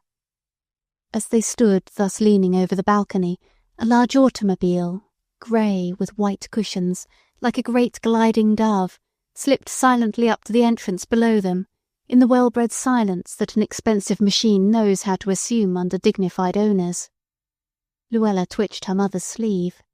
"That's Grandon's car," she whispered. "Perhaps I'll get asked to go. Let's sit down here and wait." The mother obediently sat down. Chapter 5. Luella and her mother are mystified. They had not long to wait. They heard the elevator door slide softly open, and then the gentle swish of silken skirts. Luella looked round just in time to be recognized by young Mr. Grandon, if he had not, at that moment, been placing a long white broadcloth coat about his mother's shoulders. There were 4 in the party, and Luella's heart sank. He would not be likely to ask another one. The young man and the grey silk thread-lace woman from the other dining table were going with them, it appeared. Young Mr. Grandon helped the grey silk lady down the steps, while the handsome stranger walked by Mrs. Grandon. They did not look around at the people on the piazza at all. Luella bit her lips in vexation. "For pity's sake, Luella, don't scowl so," whispered her mother. "They might look up yet and see you." This warning came just in time, for young Mr. Grandon, just as he was about to start the car, glanced up and, catching Luella's fixed gaze, gave her a distant bow, which was followed by a courteous lifting of the stranger's hat. Aunt Crete was seated beside Mrs. Grandon in the back seat and beaming her joy quietly. She was secretly exulting that Luella and Carrie had not been in evidence yet. She felt that her joy was being lengthened by a few minutes more, for she could not get away from the fear that her sister and niece would spoil it all as soon as they appeared upon the scene. "I thought Aunt Carrie and Luella would be tired after their all-day trip, and we wouldn't disturb them tonight," said Donald in a low tone, looking back to Aunt Crete as the car glided smoothly out from the shelter of the wide piazza. Aunt Crete smiled happily back to Donald, and raised her eyes with a relieved glance toward the rows of people on the piazza. She had been afraid to look her fill before, lest she should see Luella frowning at her somewhere, but evidently they had not got back yet, or perhaps had not finished their dinner. As Aunt Crete raised her eyes, Luella and her mother looked down into her upturned face enviously, but Aunt Crete's gaze had but just grazed them, and fallen upon an old lady of stately mien with white, fluffy hair like her own, and a white crêpe-de-chine gown trimmed with much white lace. In deep satisfaction Aunt Crete reflected that, if Luella had aught to say against her aunt's wearing modest white morning gowns, she would cite this model, who was evidently an old aristocrat, if one might judge by her jewels and her general make-up. "Somewhere I've seen that woman with the grey silk," exclaimed Luella's mother suddenly as Aunt Crete swept by. "There's something real familiar about the set of her shoulders. Look at the way she raises her hand to her face. My land, I believe she reminds me of your Aunt Crete." "Now, Mother," scorned Luella, "as if Aunt Crete could ever look like that. You must be crazy to see anything in such an elegant lady to remind you of poor old Aunt Crete. Why, Ma, this woman is the real thing. Just see how her hair's put up. Nobody but a French maid could get it like that. Imagine Aunt Crete with a French maid. Oh, I'd die laughing. She's probably washing our country cousin's supper dishes at this very minute. I wonder if her conscience doesn't hurt her about my lavender organdy. Say, Ma, did you notice how graceful that handsome stranger was when he handed the ladies into the car? My, but I'd like to know him. I think Clarence Grandon is just a stuck-up prig." Her mother looked at her sharply. "Luella, seems to me you change your mind a good deal. If I don't make any mistake, you came down here so as to be near him. What's made you change your mind? He doesn't seem to go with any other girls." "No, he just sticks by his mother every living minute," sighed Luella unhappily. "I do wish I had that lavender organdy. I look better in that than anything else I've got. I declare I think Aunt Crete is real mean and selfish not to send it. I'm going in to see if the mail has come, and if the organdy isn't here, nor any word from Aunt Crete, I'm going to call her up on the telephone again." Luella vanished into the hotel office, and her mother sat and rocked with puckered brows. She very much desired a place in high society for Luella, but how to attain it was the problem. She had not been born for social climbing and took hardly to it. Meantime, the motor-car rolled smoothly over the perfect roads, keeping always that wonderful gleaming sea in sight, and Aunt Crete, serenely happy, beamed and nodded to the pleasant chat of Mrs. Grandon, and was so overpowered by her surroundings that she forgot to be overpowered by the grand Mrs. Grandon. As in a dream she heard the kindly tone, and responded mechanically to the questions about her journey and the weather in the city, and how lovely the sea was tonight. But, as she spoke the few words with her lips, her soul was singing, and the words of its song were these: "Must I be carried to the skies on flowery beds of ease, while others fought to win the prize and sailed through bloody seas?" And it seemed to her, as they glided along the palace-lined shore, with the rolling sea on one hand and the beautiful people in their beautiful raiment at ease and happy on the other hand, that she was picked right up out of the hot little brick house in the narrow street and put on a wonderfully flowery bed of ease, and was floating right into a heaven of which her precious Donald was a bright particular angel. She forgot all about Luella and what she might say, and just enjoyed herself. She even found herself telling the elegant Mrs. Grandon exactly how she made piccalilli, and her heart warmed to the other woman as she saw that she was really interested. She had never supposed, from the way in which Luella spoke of the Grandons, that they would even deign to eat such a common thing as a pickle, let alone knowing anything about it. Aunt Crete's decision was that Mrs. Grandon wasn't stuck up in the least, but just a nice common lady like anyone, and, as she went up in the elevator beside her and said good night, she felt as if she had known her all her life.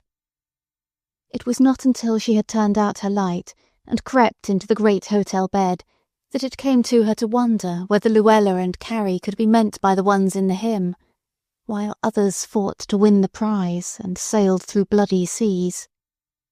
She couldn't help feeling that perhaps she had been selfish in enjoying her days so much, when for aught she knew Luella might not be having a good time. For Luella not to have a good time meant blame for her aunt generally. Ever since Luella had been born, it had been borne in upon Aunt Crete that there was a moral obligation upon her to make Luella have a good time. And now Aunt Crete was having a good time, the time of her life, and she hugged herself, she was so happy over it, and thought of the dear stars out there in the deep, dark blue of the arching sky, and the cool, dark roll of the white-tipped waves, and was thankful. Luella and her mother had gloomily watched the dancing through the open windows of the ballroom, but, as they knew no one inside, they did not venture in. Luella kept one eye out for the return of the car, but somehow missed it, and finally retired to the solace of cold cream and the comforts of the 4th floor back, where lingered in the atmosphere a reminder of the dinner past and a hint of the breakfast that was to come. As the elevator ascended past the 2nd floor, the door of one of the special apartments stood wide, revealing a glimpse of the handsome young stranger standing under the chandelier reading a letter, his face alive with pleasure. Luella sighed enviously, and in her dreams strove vainly to enter into the charmed circle where these favoured beings moved, and knew not that of her own free will she had closed the door to that very special apartment, which might have been hers but for her own action. The next morning Luella was twisting her neck in a vain endeavour to set the string of artificial puffs straight upon the enormous cushion of her hair, till they looked for all the world like a pan of rolls just out of the oven. She had jerked them off 4 separate times, and pulled the rest of her hair down twice in a vain attempt to get just the desired effect, and her patience, never very great at any time, was well nigh exhausted. Her mother was fretting because the best pieces of fish and all the hot rolls would be gone before they got down to breakfast, and Luella was snapping back in most undaughterly fashion, when a noticeable tap came on the door. It was not the tap of the chambermaid of the 4th floor back, nor of the elevator boy, who knew how to modulate his knock for every grade of room from the 2nd story, ocean front, up and back. It was a knock of rare condescension, mingled with a call to attention, and it warned these favoured occupants of room 410 to sit up and take notice, not that they were worthy of any such consideration as was about to fall upon them. Luella drove the last hairpin into the puffs and sprang to the door just as her mother opened it. She felt something was about to happen. Could it be that she was invited to ride in that automobile at last, or what? There in the hall, looking very much out of place, and as if he hoped his condescension would be appreciated, but he doubted it, stood the uniformed functionary that usually confined his activities to the 2nd floor front, where the tips were large and the guests of unquestioned wealth, to say nothing of culture. He held in his hand a shining silver tray, on which lay 2 cards, and he delivered his message in a tone that not only showed the deference he felt for the one who had sent him, but compelled such deference also on the part of those to whom he spoke. "The lady and gentleman says, will the ladies come down to the private parlour as soon after breakfast as is convenient, room number 2, 2nd floor front." He bowed to signify that his mission was completed, and that if it did not carry through, it was entirely beyond his sphere to do more. Luella grasped the cards and smothered an exclamation of delight. "2nd floor front!" gasped her mother. "The private parlour! Did you hear, Luella?" But Luella was standing by the one window, frowning over the cards. One was written and one engraved, a lady's and a gentleman's cards. Miss Ward, Mr. Donald Ward Grant. For the land's sake, Ma, who in life are they? Do you know any Miss Ward? You don't suppose it's that lovely grey silk woman? Miss Ward, Donald Ward Grant. Who can they be, and what do you suppose they want? Grant. Donald Grant. Where have I... Why? Oh, horrors, Ma! It can't be that dreadful cousin has followed us up, can it? Donald Grant is his name, of course. Yes, Donald Ward Grant. It was the Ward that threw me off. But who was the other? Miss Ward. Ma! You don't! Luella Burton, that's just what it is. It's your Aunt Crete and that dreadful cousin. Crete never did have any sense, if she is my sister. But just let me get speech of her. If I don't make her writhe, I think I'll find a way to make her understand. Luella's expansive bravery beneath the row of biscuit puffs seemed to shrink and cringe as she took in the thought. Oh, Ma! She groaned. How could she? And here of all places! To come here and mortify me! It is just too dreadful. Ma, it can't be true. Aunt Crete would never dare. And where would she get the money? She hasn't a cent of her own, has she? You didn't go and leave her money, did you? No, only a little change in my old pocketbook. It wouldn't have been enough to come down here on, unless she bought a day excursion. Wait, I did leave $5 to pay the grocer bill with, but Crete surely wouldn't take that. Still, there's no telling. She always was a kind of child. Oh dear, what shall we do? The mother sat down on the tumbled bed beside the tray of Luella's cheap trunk. Well, we must do something, that's certain, if we have to run away again. It would never do to have those two appear here now. Mercy, think of Aunt Crete in her old black and white silk, sitting next table to that lovely lady in grey. I should simply sink through the floor. We can't run away, Luella, snapped the practical mother. We've paid for our room 2 weeks ahead. I didn't want to do that, but you thought if Aunt Crete should get any nonsense into her head about our coming home, we could tell her we'd paid for the room, and that would settle it with her. So now it's done, and we can't afford not to abide by it. Besides, what good would that do? We can't afford to go anywhere but home, and that would be as bad as it was in the first place. We've got to think it out. If I just had hold of Crete a minute, I'd make her fix it up. She'd have to think some way out of it herself without any of my help, to pay her for her stupidity in coming. I can't understand how she'd do it. I didn't think she'd dare, glared Luella, with no pleasant expression on her face. I'll tell you what we'll have to do, Luella, said her mother. We'll slip down those stairs in the back hall. I went down one day and they go right out onto the piazza that runs in front of the dining room. We'll just slip in the back door and get our breakfast right away. It's getting pretty late. You better hurry. They've likely come up from town on that very early train, and they'll sit and wait for us. We'll ring for a messenger bellboy and send down a note that my ankle is so much worse I can't come downstairs and you can't leave me. We'll say, Mrs. Burton and Miss Burton regret that they cannot come down as requested, but Mrs. Burton is confined to her bed by a sprained ankle, and her daughter cannot leave her. Miss Ward will have to come up. You write it on one of your visiting cards, Luella, and we'll send it down as quick as we get back from breakfast. Hurry up. The only thing about it will be that climb up 3 flights after breakfast, but it won't do for us to risk the elevator. Crete might recognize us, for the elevator goes right by that second-floor front parlour. What I don't understand is how they got in there. It's only rich people can afford that. But land, Crete's just like a baby, hasn't been out in the world ever, and very likely she never asked how much the rooms were, but just took the best she could lay eyes on. Or more likely it's a mistake, and she's sitting in that little reception room down on the office floor, and thinks it the second floor because she came up such a long flight of steps from the sidewalk. We'll have to tell the bellboy to hunt up the fellow that brought up their cards and take it to the same folks. Come on now, Luella, and go slow when you turn corners. There's no telling but they might be prowling round trying to hunt us, so keep a lookout. Thus, by devious and back ways, they descended to a late breakfast and scuttled up again without being molested.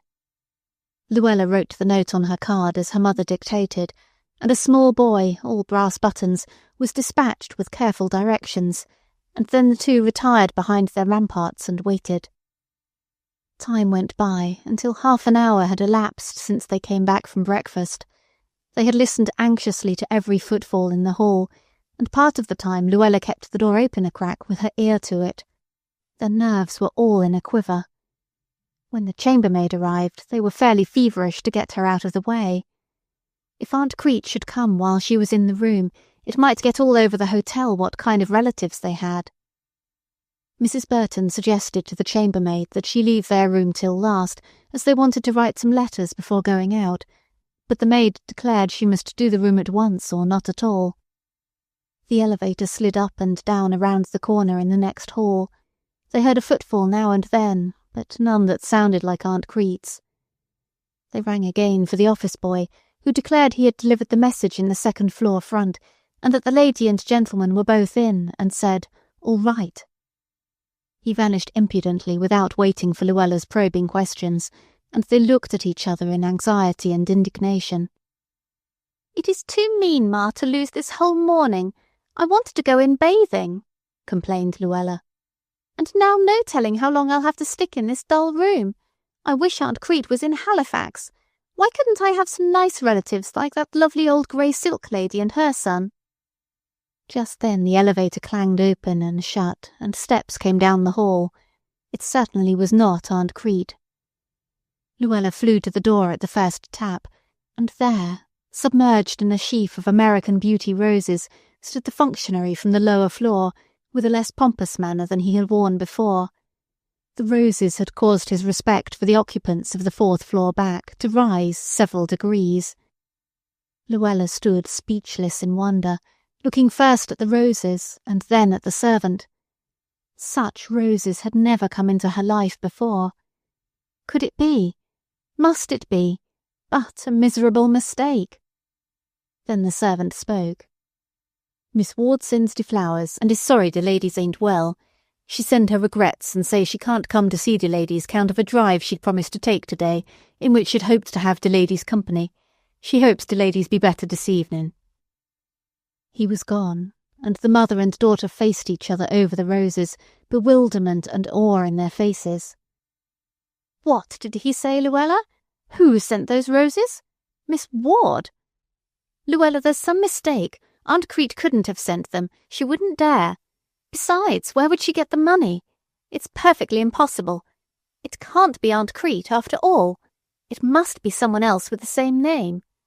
Perhaps Donald has picked someone up here in the hotel. You can't tell. Or perhaps it isn't our Donald at all.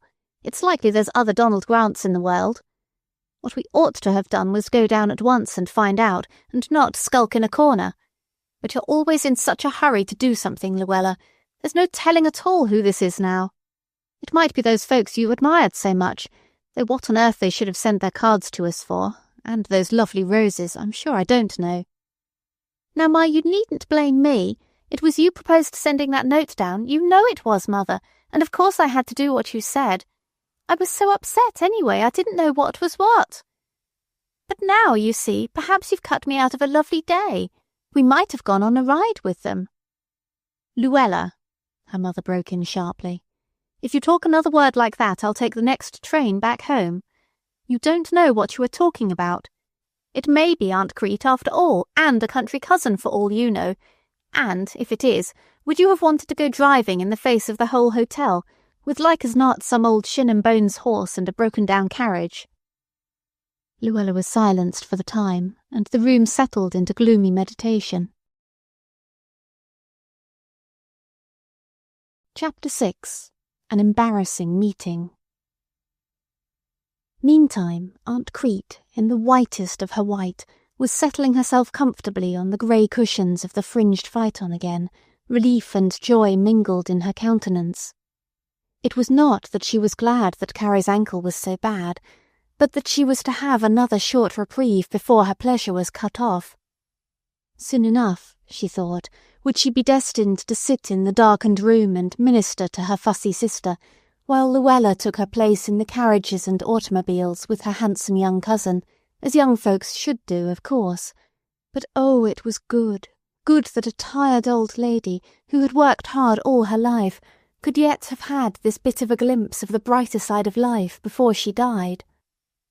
It would be something to sit and think over as she scraped potatoes for dinner, or picked over blackberries for jam, or patiently sewed on val lace for Luella. It would be an event to date from, and she could fancy herself mildly saying to Mrs. Judge Waters, when she sat beside her sometime at missionary meeting, if she ever did again, "When my nephew took me down to the shore," etc. She never knew just what to talk about when she sat beside Mrs. Judge Waters, but here was a topic worth laying before such a great lady. Well, it was something to be thankful for, and she resolved she just would not think of poor Carrie and Luella until her beautiful morning was over. Then she would show such patience and gratitude as would fully make up to them for her one more day of pleasure. It was Donald, of course, who had suggested the roses. When the message came from the fourth floor back, Aunt Crete had turned white about the mouth, and her eyes had taken on a frightened, hunted look, while the double V in her forehead flashed into sight for the first time since they had reached the Atlantic coast. He saw at once in what terror Aunt Crete held her sister and niece, and his indignation arose in true Christian fashion. He resolved to place some nice hot coals on the heads of his unpleasant relatives, and run away with dear Aunt Crete again, hence the roses and the message, and Aunt Crete was fairly childish with pleasure over them when he finally persuaded her that it would be all right to send these in place of going up herself as she had been bidden. She listened eagerly as Donald gave careful directions for the message, and the stately functionary respectfully repeated the words with his own high-sounding inflection. It made the pink come and go again in Aunt Crete's cheeks, and she felt that Luella and Carrie could not be angry with her after these roses, and especially when everything was being done up in so nice, stylish a manner. The drive was one long dream of bliss to Aunt Crete. They went miles up the coast, and took lunch at a hotel much grander than the one they had left, so that when they returned in the afternoon, Aunt Crete felt much less awe of the Traymore, her experience in hotels having broadened. They also met some friends of Donald's, a professor from his alma mater, who, with his wife, was just returning from a trip to Europe.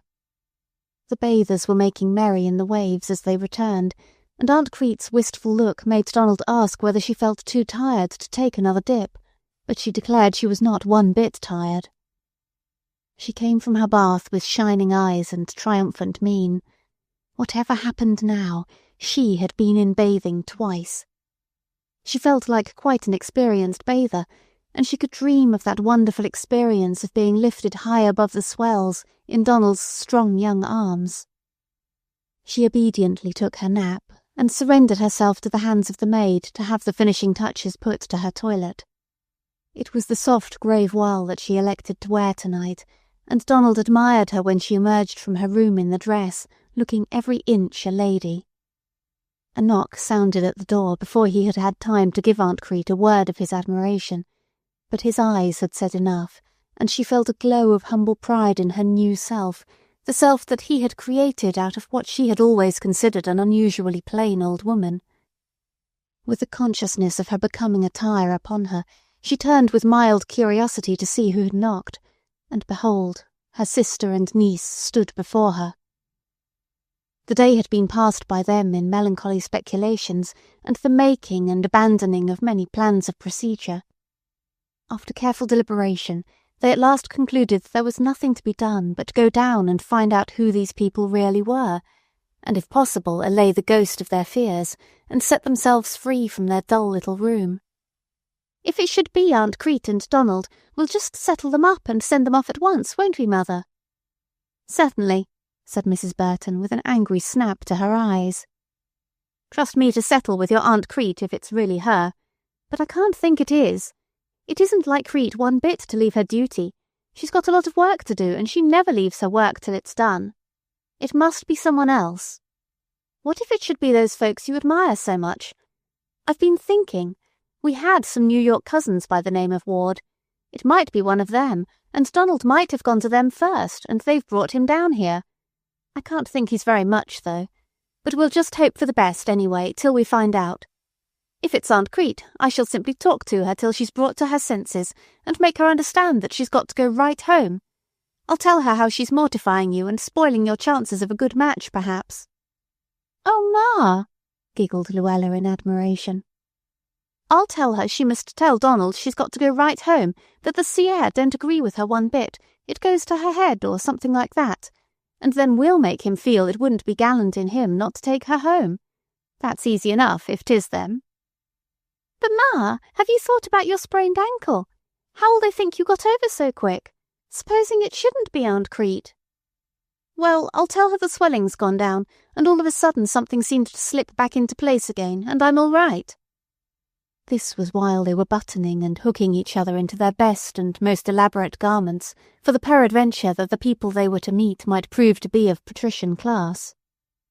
They had been somewhat puzzled how to find their possible relatives after they were attired for the advance on the enemy, but consultation with the functionary in the office showed them that, whoever Miss Ward and Donald Grant might be, they were surely at present occupying the apartments on the second-floor front. For one strenuous moment, after the elevator had left them before the door of the private parlour, they had carefully surveyed each other, fastening a stubborn hook here, putting up a stray rebellious lock there, patting a puff into subordination. Mrs. Burton was arrayed in an elaborate tucked and puffed and belaced lavender muslin, whose laborious design had been attained through hours of the long winter evenings past. Luella wore what she considered her most fetching garment, a long, scant, high-waisted robe of fire-red crepe, with nothing to relieve its glare, reflected in staring hues in her already much burned nose and cheeks. Her hair had been in preparation all the afternoon, and looked as if it was carved in waves and puffs out of black walnut, so closely was it beset with that most noticeable of all invisible devices, an invisible net. They entered, and stood face to face with the wonderful lady in the grey gown, whose every line and graceful fold spoke of the skill of a foreign tailor. And then, strange to say, it was Aunt Crete who came to herself first. Perfectly conscious of her comely array, and strong in the strength of her handsome nephew who stood near to protect, she suddenly lost all fear of her fretful sister and bullying niece, and stepped forward with an unconscious grace of welcome that must have been hers all the time, or it never would have come to the front in this crisis. "Why, here you are at last, Luella. How nice you look in your red crepe. Why, Carrie, I'm real glad you've got better so you could come down. How is your ankle? And here is Donald. Carrie, can't you see Hannah's looks in him?" Amazement and embarrassment struggled in the faces of mother and daughter. They looked at Aunt Crete, and they looked at Donald, and then they looked at Aunt Crete again. It couldn't be. It wasn't. Yet it was the voice of Aunt Crete, kind and forgiving, and always thoughtful for everyone, yet with a new something in it. Or was it rather the lack of something? Yes, that was it, the lack of a certain servile something that neither Luella nor her mother could name, yet which made them feel strangely ill at ease with this new old Aunt Crete. They looked at each other bewildered, and then back at Aunt Crete again, tracing line by line the familiar features in their new radiance of happiness, and trying to conjure back the worried V in her forehead and the slinky sag of her old gowns. Was the world turned upside down? What had happened to Aunt Crete? "Upon my word, Lucretia Ward, is it really you?" exclaimed her sister, making a wild dash into the conversation, determined to right herself and everything else if possible. She felt like a person suddenly upset in a canoe, and she struggled wildly to get her footing once more, if there was any solid footing anywhere, with her sister Crete standing there calmly in an imported gown, her hair done up like a fashion plate, and a millionaire's smile on her pleasant face. But Luella was growing angry. What did Aunt Crete mean by masquerading round in that fashion, and making them ashamed before this handsome young man? And was he really their Western cousin? Luella felt that a joke was being played upon her, and she always resented jokes, at least unless she played them herself. Then Donald came to the front, for he feared for Aunt Crete's poise. She must not lose her calm dignity and get frightened. There was a sharp ring in the other aunt's voice, and the new cousin looked unpromising. "And is this my Aunt Carrie? And my cousin Luella?" He stepped forward and shook hands pleasantly. "I am glad to be able to speak with you at last," he said as he dropped Luella's hand. "Though it's not the first time I've seen you, nor heard your voice either, you know." Luella looked up puzzled, and tried to muster her scattered graces and respond with her ravishing society air, but somehow the ease and grace of the man before her overpowered her. And was he really her cousin? She tried to think what he could mean by having seen and talked with her before. Surely he must be mistaken, or perhaps he was referring to the glimpse he had of her when Mr. Grandon bowed the evening before. She tossed her head with a kittenish movement and arched her poorly pencilled eyebrows. "Oh, how is that?" she asked, wishing he had not been quite so quick to drop her hand. It would have been more impressive to have had him hold it just a second longer. "Why, I saw you the morning you left your home, as I was getting out of the train. You were just entering, and you called out of the window to a young lady in a pony cart. You wore a light kind of a yellowish suit, didn't you? Yes, I was very sure it was you."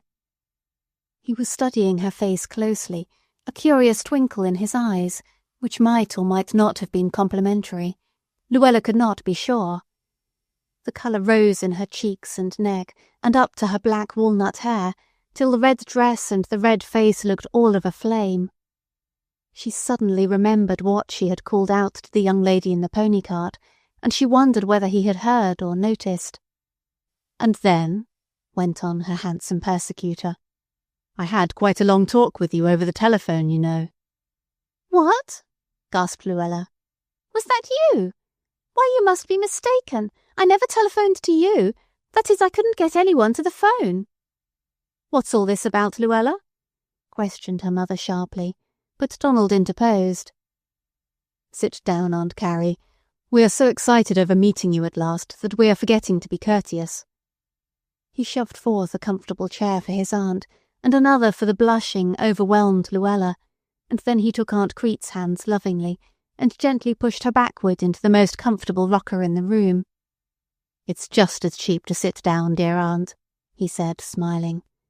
"And you know you've had a pretty full day, and must not get tired for tonight's concert at the casino. Now, Aunt Carrie, tell us about your ankle. How did you come to sprain it so badly, and how did it get well so fast? We were quite alarmed about you. Is it really better? I am afraid you are taxing it too much to have come down this evening. Much as we wanted to see you, we could have waited until it was quite safe for you to use it, rather than have you run any risks." Then it was the mother's turn to blush, and her thin, somewhat colourless face grew crimson with embarrassment. "Why, she began. That is, Luella was working over it, rubbing it with liniment, and all of a sudden she gave it a sort of a little pull, and something seemed to give way with a sharp pain, and then it came all right, as good as ever. It feels a little weak, but I think by morning it'll be all right. I think some little bone got out of place, and Luella pulled it back in again. My ankles have always been weak anyway. I suffer a great deal with them in going about my work at home." "Why, Carrie," said Aunt Crete, leaning forward with troubled reproach in her face, "you never complained about it." A dull red rolled over Mrs. Burton's thin features again, and receded, leaving her face pinched and haggard-looking. She felt as if she was seeing visions. This couldn't be her own sister, all dressed up so, and yet speaking in the old sympathetic tone. "Oh, I never complain, of course. It don't do any good." The conversation was interrupted by another tap on the door. Donald opened it and received a large express package. While he was giving some orders to the servant, Mrs. Burton leaned forward and said in a low tone to her sister, "For goodness sake, Lucretia Ward, what does all this mean? However did you get tricked out like that?" Then Donald's clear voice broke in upon them as the door closed once more, and Luella watched him curiously cutting with eager, boyish haste the cords of the express package.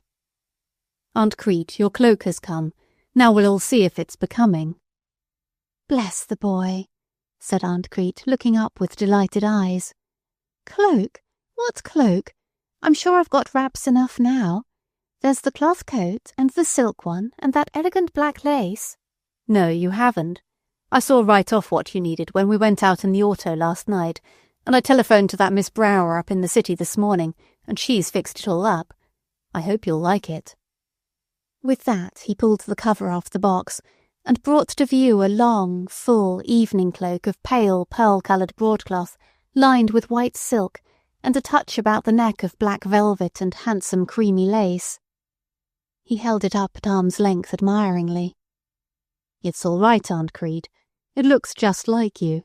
I knew that woman would understand. Stand up and let's see how you look in it, and then after dinner we'll take a little spin around the streets to try you in it." Aunt Crete, blushing like a pretty girl, stood up, and he folded the soft garment about her in all its elegant richness. She stood just in front of the full-length mirror, and could not deny to herself that it was becoming. But she was getting used to seeing herself look well, and was not so much overpowered with the sight as she was with the tender thought of the boy that had got it for her. She forgot Carrie and Luella and everything but that Donald had gone to great trouble and expense to please her, and she just turned around and put her 2 hands, one on each of his cheeks, standing on her tiptoes to reach him, and kissed him. He bent and returned the kiss laughingly. "It's lots of fun to get you things, Aunt Crete," he said. "You always like them so much." "It is beautiful, beautiful," she said, looking down and smoothing the cloth as tenderly as if it had been his cheek. "It's much too beautiful for me. Donald, you will spoil me." "Yes, I should think so," sniffed Luella, as if offering an apology in some sort for her childish aunt. "A little spoiling won't hurt you, dear aunt," said Donald seriously. "I don't believe you've had your share of spoiling yet, and I mean to give it to you if I can. Doesn't she look pretty in it, Cousin Luella? Come now, Aunt Carrie, I suppose it's time to go down to dinner, or we shan't get through in time for the fun. Are you sure your ankle is quite well? Are you able to go to the casino tonight? I've tickets for us all. Suze's orchestra is to be there, and the programme is an unusually fine one." Luella was mortified and angry beyond words, but a chance to go to the casino, in company with Clarence Grandon and his mother, was not to be lightly thrown away, and she crushed down her mortification, contenting herself with darting an angry glance and a hateful curl of her lip at Aunt Crete as they went out the door together. This, however, was altogether lost on that little woman, for she was watching her nephew's face and wondering how it came that such joy had fallen to her lot. There was no chance for the mortified mother and daughter to exchange a word as they went down in the elevator, or followed in the wake of their relatives, before whom all porters and office boys and even head waiters bowed and jumped to offer assistance.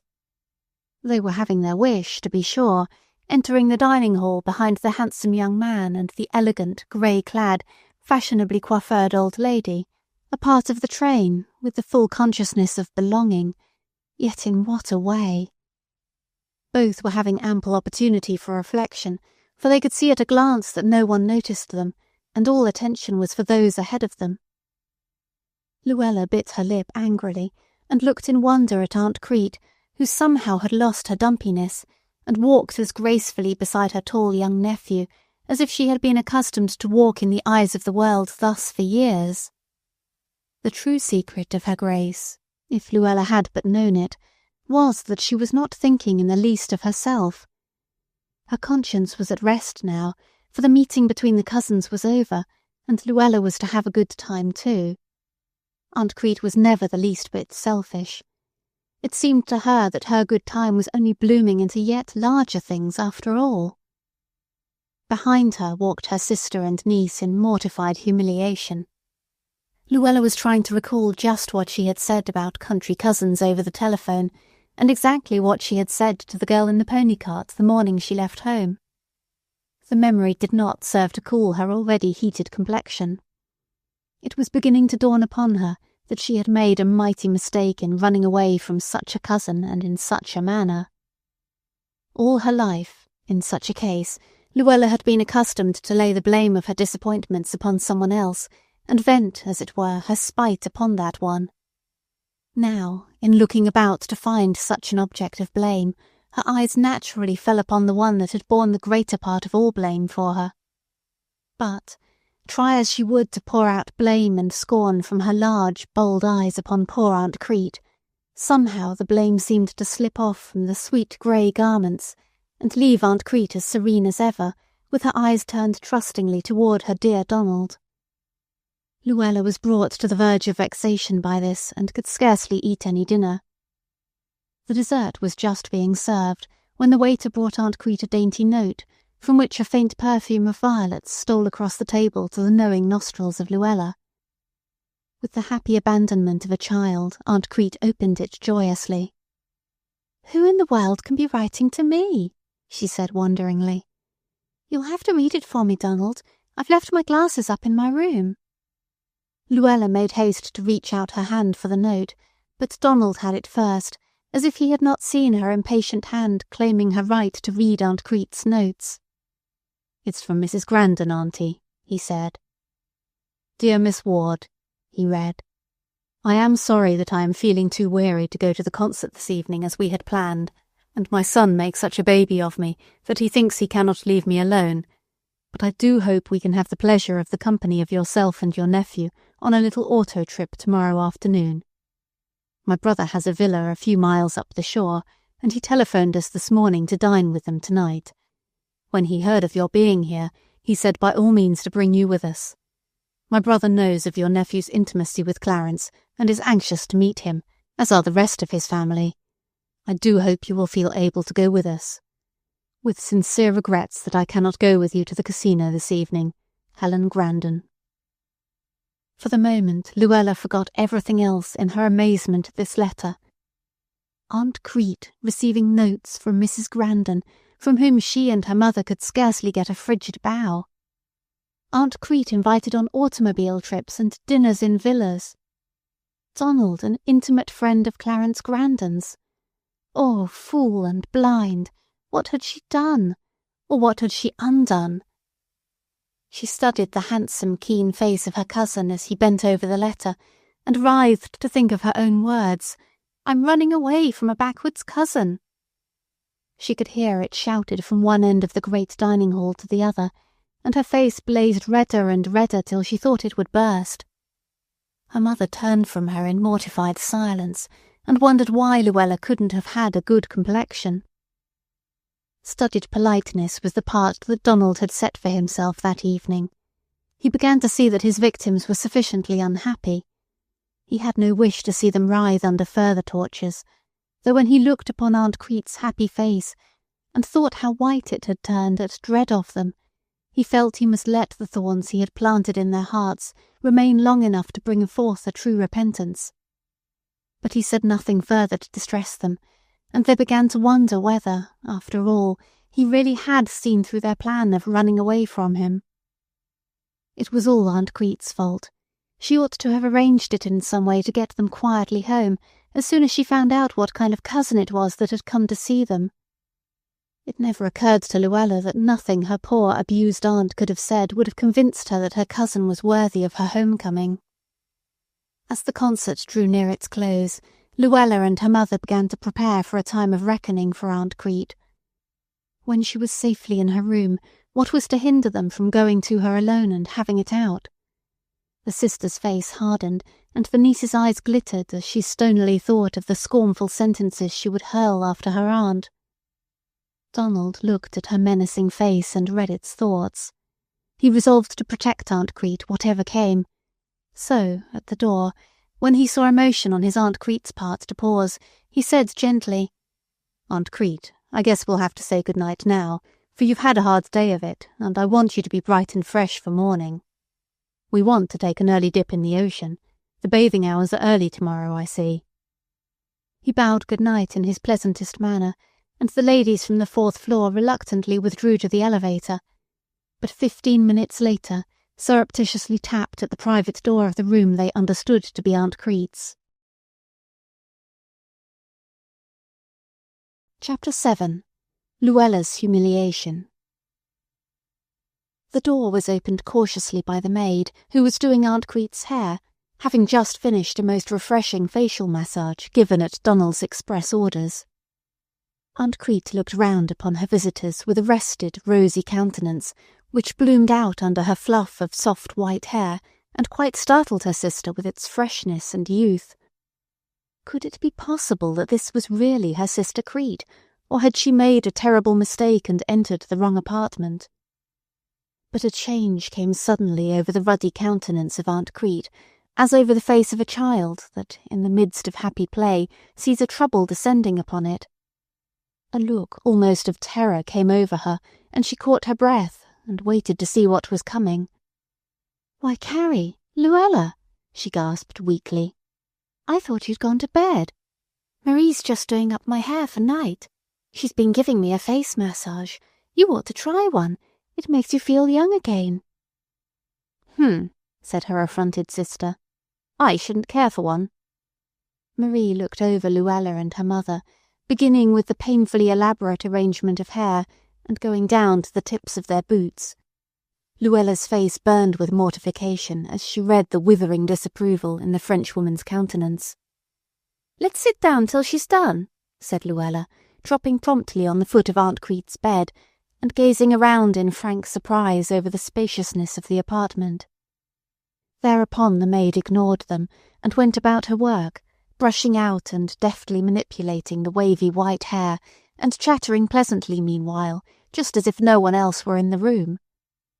Aunt Crete tried to forget what was before her, or rather behind her, but her hands trembled a little as they lay in her lap, in the folds of the pretty pink and grey challis kimono she wore.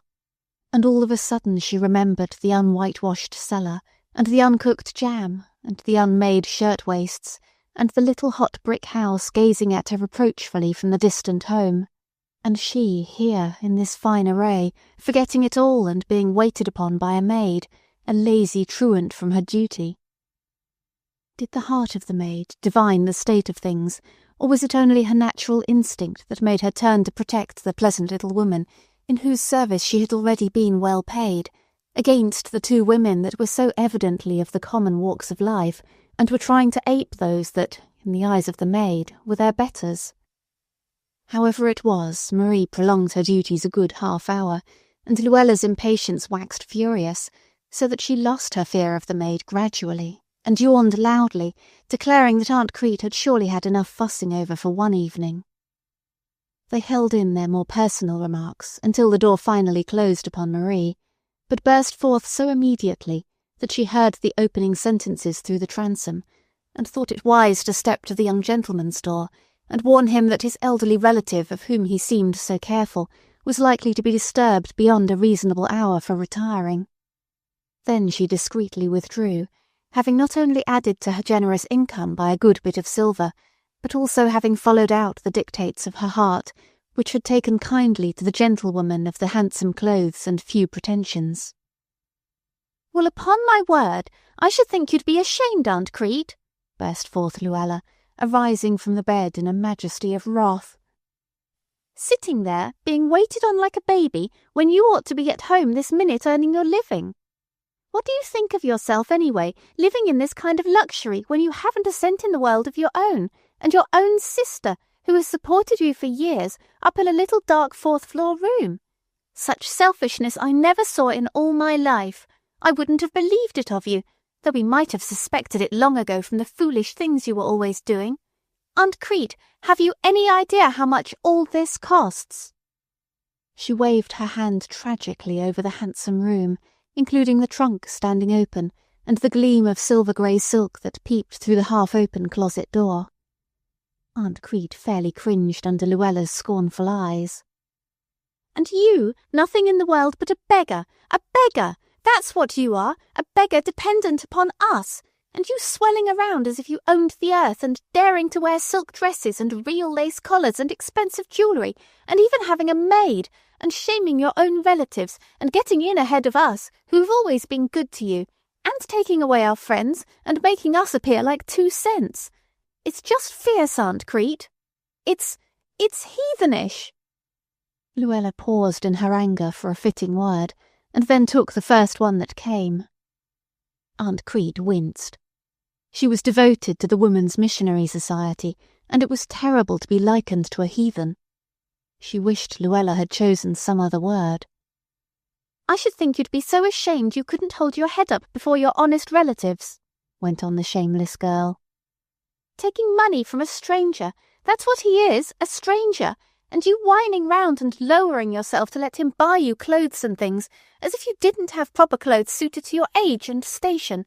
He's a young upstart coming along and daring to buy you any, and such clothes! Do you know you're a laughing-stock? What would Mrs. Grandon say if she knew whom she was inviting to her automobile rides and dinners? Think of you in your old purple calico washing the dishes at home and scrubbing the kitchen, and ask yourself what you would say if Mrs. Grandon should come to call on you and find you that way. You're a hypocrite, Aunt Crete, an awful hypocrite." Luella towered over Aunt Crete, and the little old lady looked into her eyes with a horrible fascination, while her great grief and horror poured down her sweet face in tears of anguish that would not be stayed. Her kindly lips were quivering, and her eyes were wide with the tears. Luella saw that she was making an impression, and she went on more wildly than before, her fury growing with every word, and not realizing how loud her voice was. "And it isn't enough that you should do all that, but now you're going to spoil my prospects with Clarence Grandon. You can't keep up this masquerade long, and when they find out what you really are, what will they think of me? It'll be all over with me, and it'll be your fault, Aunt Crete, your fault, and you'll never have a happy moment afterwards thinking of how you spoiled my life." "Now, Luella," broke in Aunt Crete solemnly through her tears, "you're mistaken about one thing.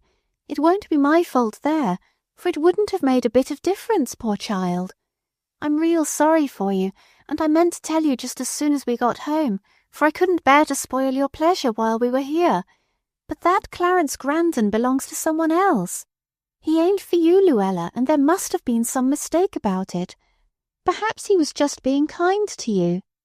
For Donald knows him real well, and he says he's engaged to a girl out west, and they're going to be married this fall, and Donald says she's real sweet, and—" But Aunt Crete's quavering voice stopped suddenly in mild affright, for Luella sprang toward her like some mad creature, shaking her finger in her aunt's face and screaming at the top of her voice. "It's a lie! I say it's a lie! Aunt Crete, you're a liar! That's what you are with all the rest!" And the high-strung, uncontrolled girl burst into angry sobs. No one heard the gentle knock that had been twice repeated during the scene, and no one saw the door open until they all suddenly became aware that Donald stood in the room, looking from one face to another in angry surprise. Donald had not retired at once after bidding Aunt Crete good night. He found letters and telegrams awaiting his attention, and he had been busy writing a letter of great importance when the maid gave him the hint of Aunt Crete's late callers. Laying down his pen, he stepped quietly across the private parlour that separated his room from his aunt's, and stopped a moment before the door to make sure he heard voices. Then he had knocked, and knocked again, unable to keep from hearing the most of Luella's tirade. His indignation knew no bounds, and he concluded his time had come to interfere, so he opened the door and went in. "What does all this mean?" he asked, in a tone that frightened his Aunt Carrie, and made Luella stop her angry sobs in sudden awe. No one spoke, and Aunt Crete looked a mute appeal through her tears. "What is it, dear aunt?" he said, stepping over by her side and placing his arm protectingly round the poor, shrinking little figure, who somehow in her sorrow and helplessness reminded him strongly of his own lost mother. He could not remember at that moment that the other woman, standing hard and cold and angry across the room, was also his mother's sister. She did not look like his mother, nor act like her. Aunt Crete put her little curled white head in its crisping pins down on Donald's coat sleeve, and shrank into her pink and grey kimono appealingly as she tried to speak. "It's just as I told you, Donald, you dear boy," she sobbed out. "I oughtn't to have come. I knew it, but it wasn't your fault. It was all mine. I ought to have stayed at home and not dressed up and come off here. I've had a beautiful time, but it wasn't for me, and I oughtn't to have taken it. It's just spoiled Luella's nice time, and she's blaming me, just as I knew she would."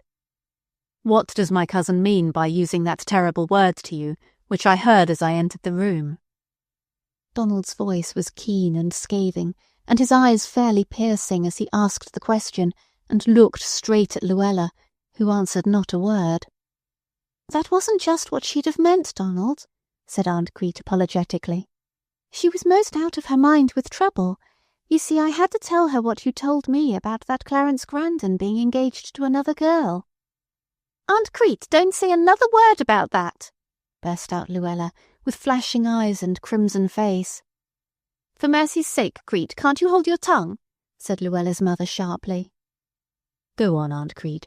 Did my cousin call you a liar for saying that? Yet it was entirely true. If she is not disposed to believe me either, I can call Mr. Grandon in to testify in the matter. He will come if I send for him. But I feel sure, after all, that will not be necessary. It is probably true, as Aunt Crete says, that you were excited, Luella, and did not mean what you said. And after a good night's sleep you will be prepared to apologize to Aunt Crete and be sorry enough for worrying her. I am going to ask you to leave Aunt Crete now and let her rest. She has had a wearying day and needs to be quiet at once. She is my mother's sister, you know, and I feel as if I must take care of her." "You seem to forget that I am your mother's sister too," said Aunt Carrie coldly, as she stood stiff and disapproving beside the door, ready to pass out. "If I do, Aunt Carrie, forgive me," said Donald courteously. "It is not strange when you remember that you forgot that I was your sister's child and ran away from me. But never mind, we will put that aside and try to forget it. Good night, Aunt Carrie. Good night, Cousin Luella. We will all feel better about it in the morning." They bowed their diminished heads and went with shame and confusion to the fourth-floor back, and when the door was closed upon them, they burst into angry talk, each blaming the other, until at last Luella sank in a piteous heap upon the bed and gave herself over to helpless tears.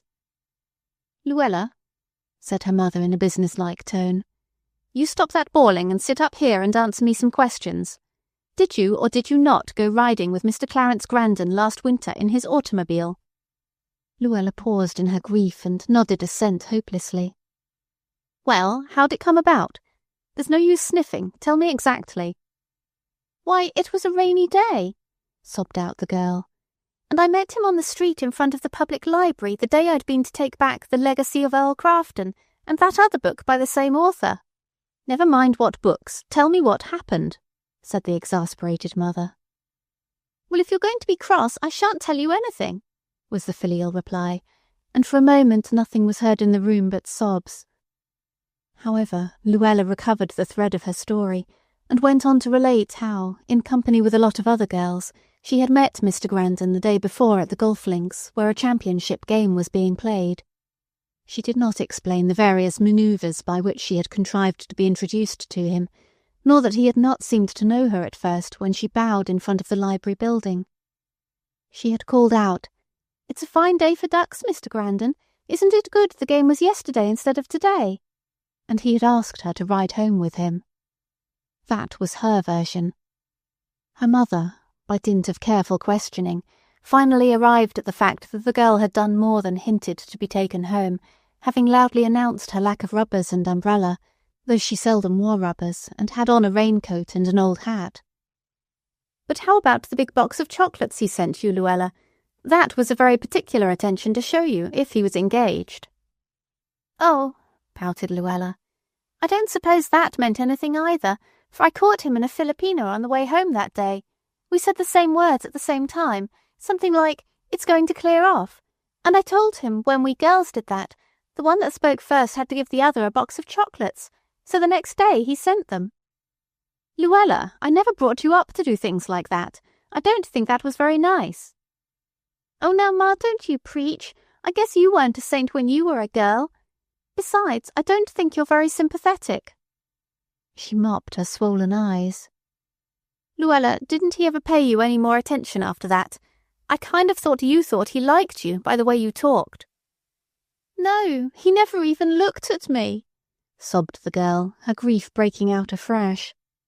"He didn't even know me the next time we met, but stared straight at me till I bowed, and then he gave me a cold little touch of his hat, And down here he hasn't even recognised me once. I suppose that lady mother of his didn't like my looks. Look here, Luella, I wish you'd act sensible. This has been pretty expensive trying to run around after the Grandons. Here's the hotel bills and all that dressmaking, and now no telling how Aunt Crete will act after we get home. Like as not, she'll think she's got to have a maid and dress in silks and satins. There's one comfort. Probably some of her clothes will fix over for you when she gets off her high horse and comes down to everyday living again. But I wish you'd brace up and forget these Grandons. It's no use trying to get up in the world higher than you belong. There's that nice John Peters would have been real devoted to you if you'd just let him, and he owns a house of his own already, and has the name of being the best plumber in Midvale. Luella sighed. He's only a plumber, Ma, and his hands are all red and rough. Well, what's that? Snapped her practical mother. He may have his own automobile before long, for all that. Now dry up your eyes and go to sleep, and in the morning do you go down real early and apologize to your silly Aunt Crete, and make her understand that she's not to disgrace us under any consideration by going in bathing while she's here. My land, I expect to see her riding round on one of those saddle ponies on the beach next, or maybe driving that team of goats we saw today with pink ribbon reins. Come now, Luella, don't you worry.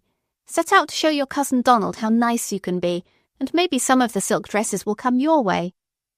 Anyhow, this can't last forever, and John Peters is at home when we get there. So Luella, soothed in spirit, went to bed, and arose very early the next morning, descending upon poor Aunt Crete, while yet the dreams of sailing alone with Donald on a moonlit sea were mingling with her waking thoughts. Chapter 8. Aunt Crete's Partnership. Luella did her work quietly, firmly, and thoroughly. She vanished before Marie had thought of coming to her morning duties. At breakfast time, Donald found a sad, cowed little woman waiting for him to go down to the dining room. He tried to cheer her up by telling her how nice a time they were to have in bathing that morning, for the water was sure to be delightful. But Aunt Crete shook her head sadly, and said she guessed she had better not go in bathing any more. Then she sighed and looked wistfully out on the blue waves dancing in the sunshine. "Don't you feel well, Aunt Crete?"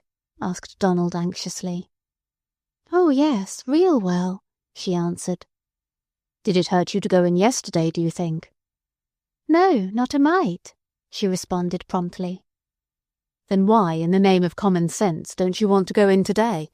Has Luella been trying to talk some of her nonsense?" "Well, Luella thinks my figure looks so bad in a bathing suit.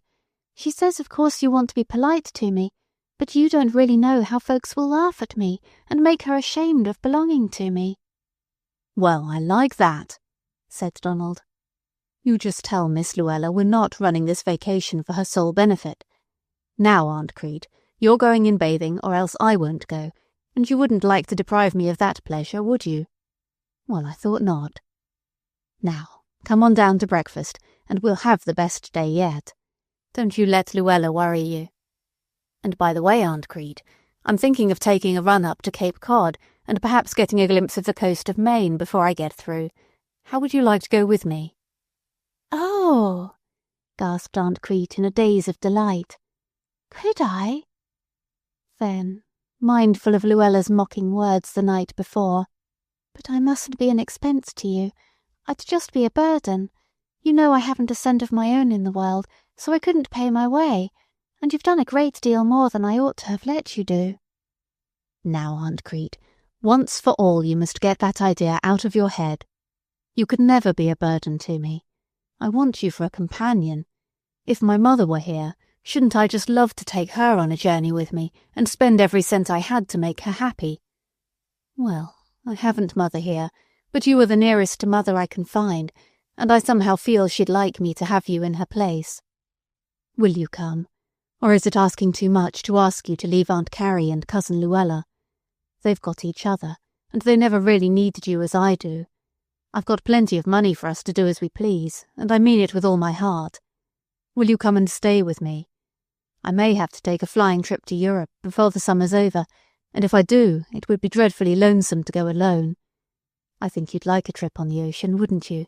And a peep at London, and perhaps Paris and Vienna and old Rome for a few days. And in the fall I'm booked for work in my old university. It's only an assistant professorship yet, but it means a big thing for a young fellow like me, and I want you to come with me and make a cosy little home for me between whiles, and a place where I can bring my friends when they get homesick." He paused and looked down for an answer, and was almost startled by the glory of joy in Aunt Crete's face. "Oh, Donald, could I do that? Could I be that to you? Do you really think I could be of use enough to you to earn my living?" He stooped and kissed her forehead reverently to hide the tears that had come unbidden to his eyes. It touched him beyond measure that this sweet life had been so empty of love and so full of drudgery that she should speak thus about so simple a matter. It filled him with indignation against those who had taken the sweetness from her and given her the dregs of a life instead. "Dear aunt," he said, "you could be of great use to me, and more than earn anything I could do for you many times over, just by being yourself and mothering me. But, as for work, there is not to be one stroke done, except just what you want to do for amusement. We'll have servants to do all the work, and you shall manage them. I want you for an ornament in my home, and you are going to have a good rest and a continual vacation the rest of your life, if I know anything about it. Now come down to breakfast, so we can go in bathing early, and don't you worry another wrinkle about Luella. You don't belong to her any more. We'll send her a parasol from New York and a party gown from Paris, and she won't bother her pompadour any more about you, you may be sure." In a maze of delight, Aunt Crete went down to breakfast, and dawned upon the astonished vision of her sister and niece in all the beauty of her dainty white morning costume. They were fairly startled at the vision she was in white, with her pretty white hair to match it. Luella gasped and held her disapproving breath, but Aunt Crete was too absorbed in the vision of joy that had opened before her to know or care what they thought of her in a white dress. No girl, in the new joy of her first love, was ever in a sweeter dream of bliss than was Aunt Crete as she beamed through her breakfast. Luella's looks of scorn and Luella's mother's sour visage had no effect upon her whatever. She smiled happily and ate her breakfast in peace, for had she not been set free forever from the things that had made her life a burden heretofore, and shown into a large place of new joys where her heart might find rest? After breakfast, Donald made them all walk down the boardwalk to the various shops filled with curios, where he bought everything that Luella looked at, and lavished several gifts also upon her mother, including a small oriental rug that she admired.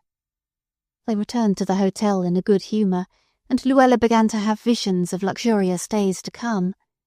She felt sure she could keep Aunt Crete down about where she wanted her, and her eyes gloated over the beautiful white dress that she hoped to claim for her own when they all went home, and she had convinced Aunt Crete how unsuitable white was for old ladies. She was quite astonished, after her morning talk with her aunt, to hear Donald say as he looked at his watch, "Come, Aunt Crete, it's time for our bath," and to see Aunt Crete walk smiling off toward the bath-houses, utterly regardless of her wrathful warning glances. It was rather disconcerting to have Aunt Crete become unmanageable right at the beginning this way. But, in view of the fact that her hands were filled with pretty trifles bought by her cousin, she did not feel like making any protest beyond threatening glances, which the dear soul, whose mind was in Europe and whose heart was in a cosy little home all her own and Donald's, did not see at all. Aunt Crete was happy. She felt it in every nerve of her body as she stepped into the crisp waves and bounded out to meet them with the elasticity of a girl. Luella, following a moment later in her flashy bathing suit of scarlet and white, watched her aunt in amazement, and somehow felt that Aunt Crete was drifting away from her, separated by something more than a few yards of blue salt water. Donald kept up a continual flow of bright conversation during the noon meal, and managed to engage Luella and her mother on the long piazza in looking through the marine glass at a great ship that went lazily floating by, while Aunt Crete was getting ready to go on the ride. And before Luella and her mother were quite aware of what was happening, they stood on the piazza watching Aunt Crete in her handsome black crepe de chine, which even boasted a modest train, and her black lace wrap and bonnet, being handed into the Grandon motor car, while Donald carried her long new grey cloak on his arm. The grey car moved smoothly away out of sight, and Luella and her mother were left staring at the sea with their own bitter reflections. The automobile party did not return until late that night, for the moon was full and the roads were fine, and Donald saw to it that Aunt Crete was guarded against any intrusion. It was at breakfast next morning that Donald told them, and Aunt Crete sat listening with the rapt smile that a slave might have worn as he listened to the reading of the Proclamation of Emancipation. "Aunt Carrie," he began as pleasantly as if he were about to propose that they all go rowing. "Aunt Crete and I have decided to set up a permanent partnership. She has consented to come and mother me. I have accepted a position in my old university, and I am very tired of boarding. I think we shall have a cosy, pleasant home, and we'll be glad to have you and Luella come and visit us sometimes, after we get settled, and have some good servants, so that Aunt Crete will have plenty of time to take you around and show you the sights. In the meantime, it is very likely that I may have to take a brief trip abroad for the university. If so, I shall probably start in about a week, and before that I want to get a glimpse of the New England coast. I have decided to take Aunt Crete and run away from you today.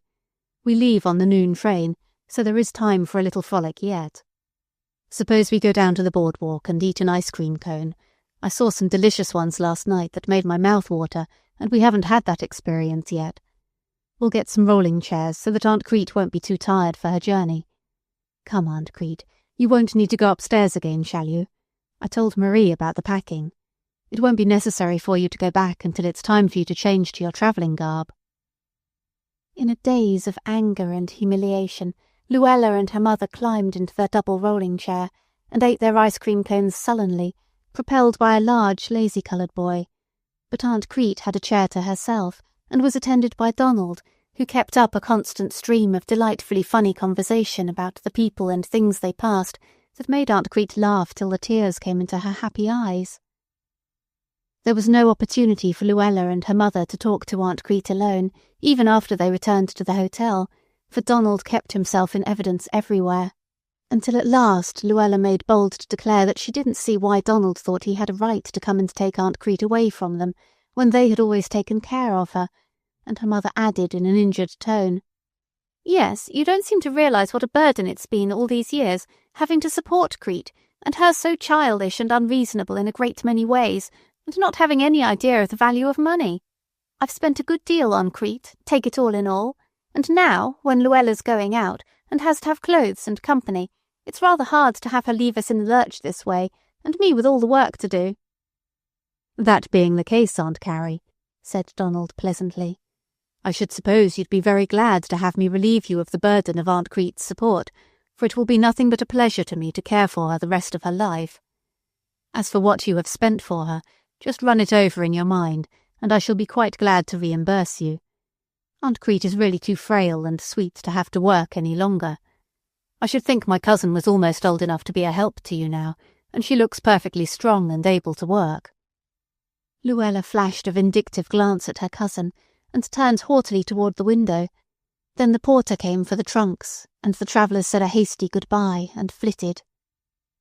As Donald shook hands with Luella in parting, he looked merrily into her angry eyes and said, "I do hope, Luella, that it hasn't been too much of a trial to have your backwoods cousin spend a few days here. You'll find a box of bonbons up in your room, if the porter did his duty, which may sweeten your bitter thoughts of me, and we hope you'll have a delightful time the rest of your stay here. Goodbye." About 3 months after Donald had returned from Europe and settled to his Western university life, Aunt Crete received a letter from her sister. It was brief and to the point, and Aunt Crete could read between the lines. It read, "Dear Crete, aren't you about sick of that nonsense and ready to come home? Luella has decided that she can't do better than take John Peters. He has promised to buy an auto next year if the plumbing business keeps up.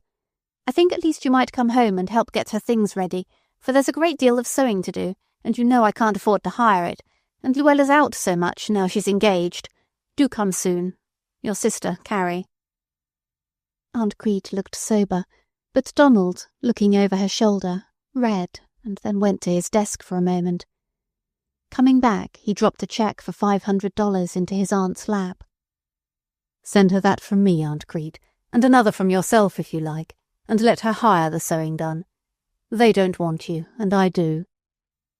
Aunt Crete had her own bank account now, thanks to her thoughtful nephew, and she smiled back a delighted, "I will," and went off to write the letter, for Aunt Crete was at last emancipated. End of Aunt Crete's Emancipation by Grace Livingston Hill.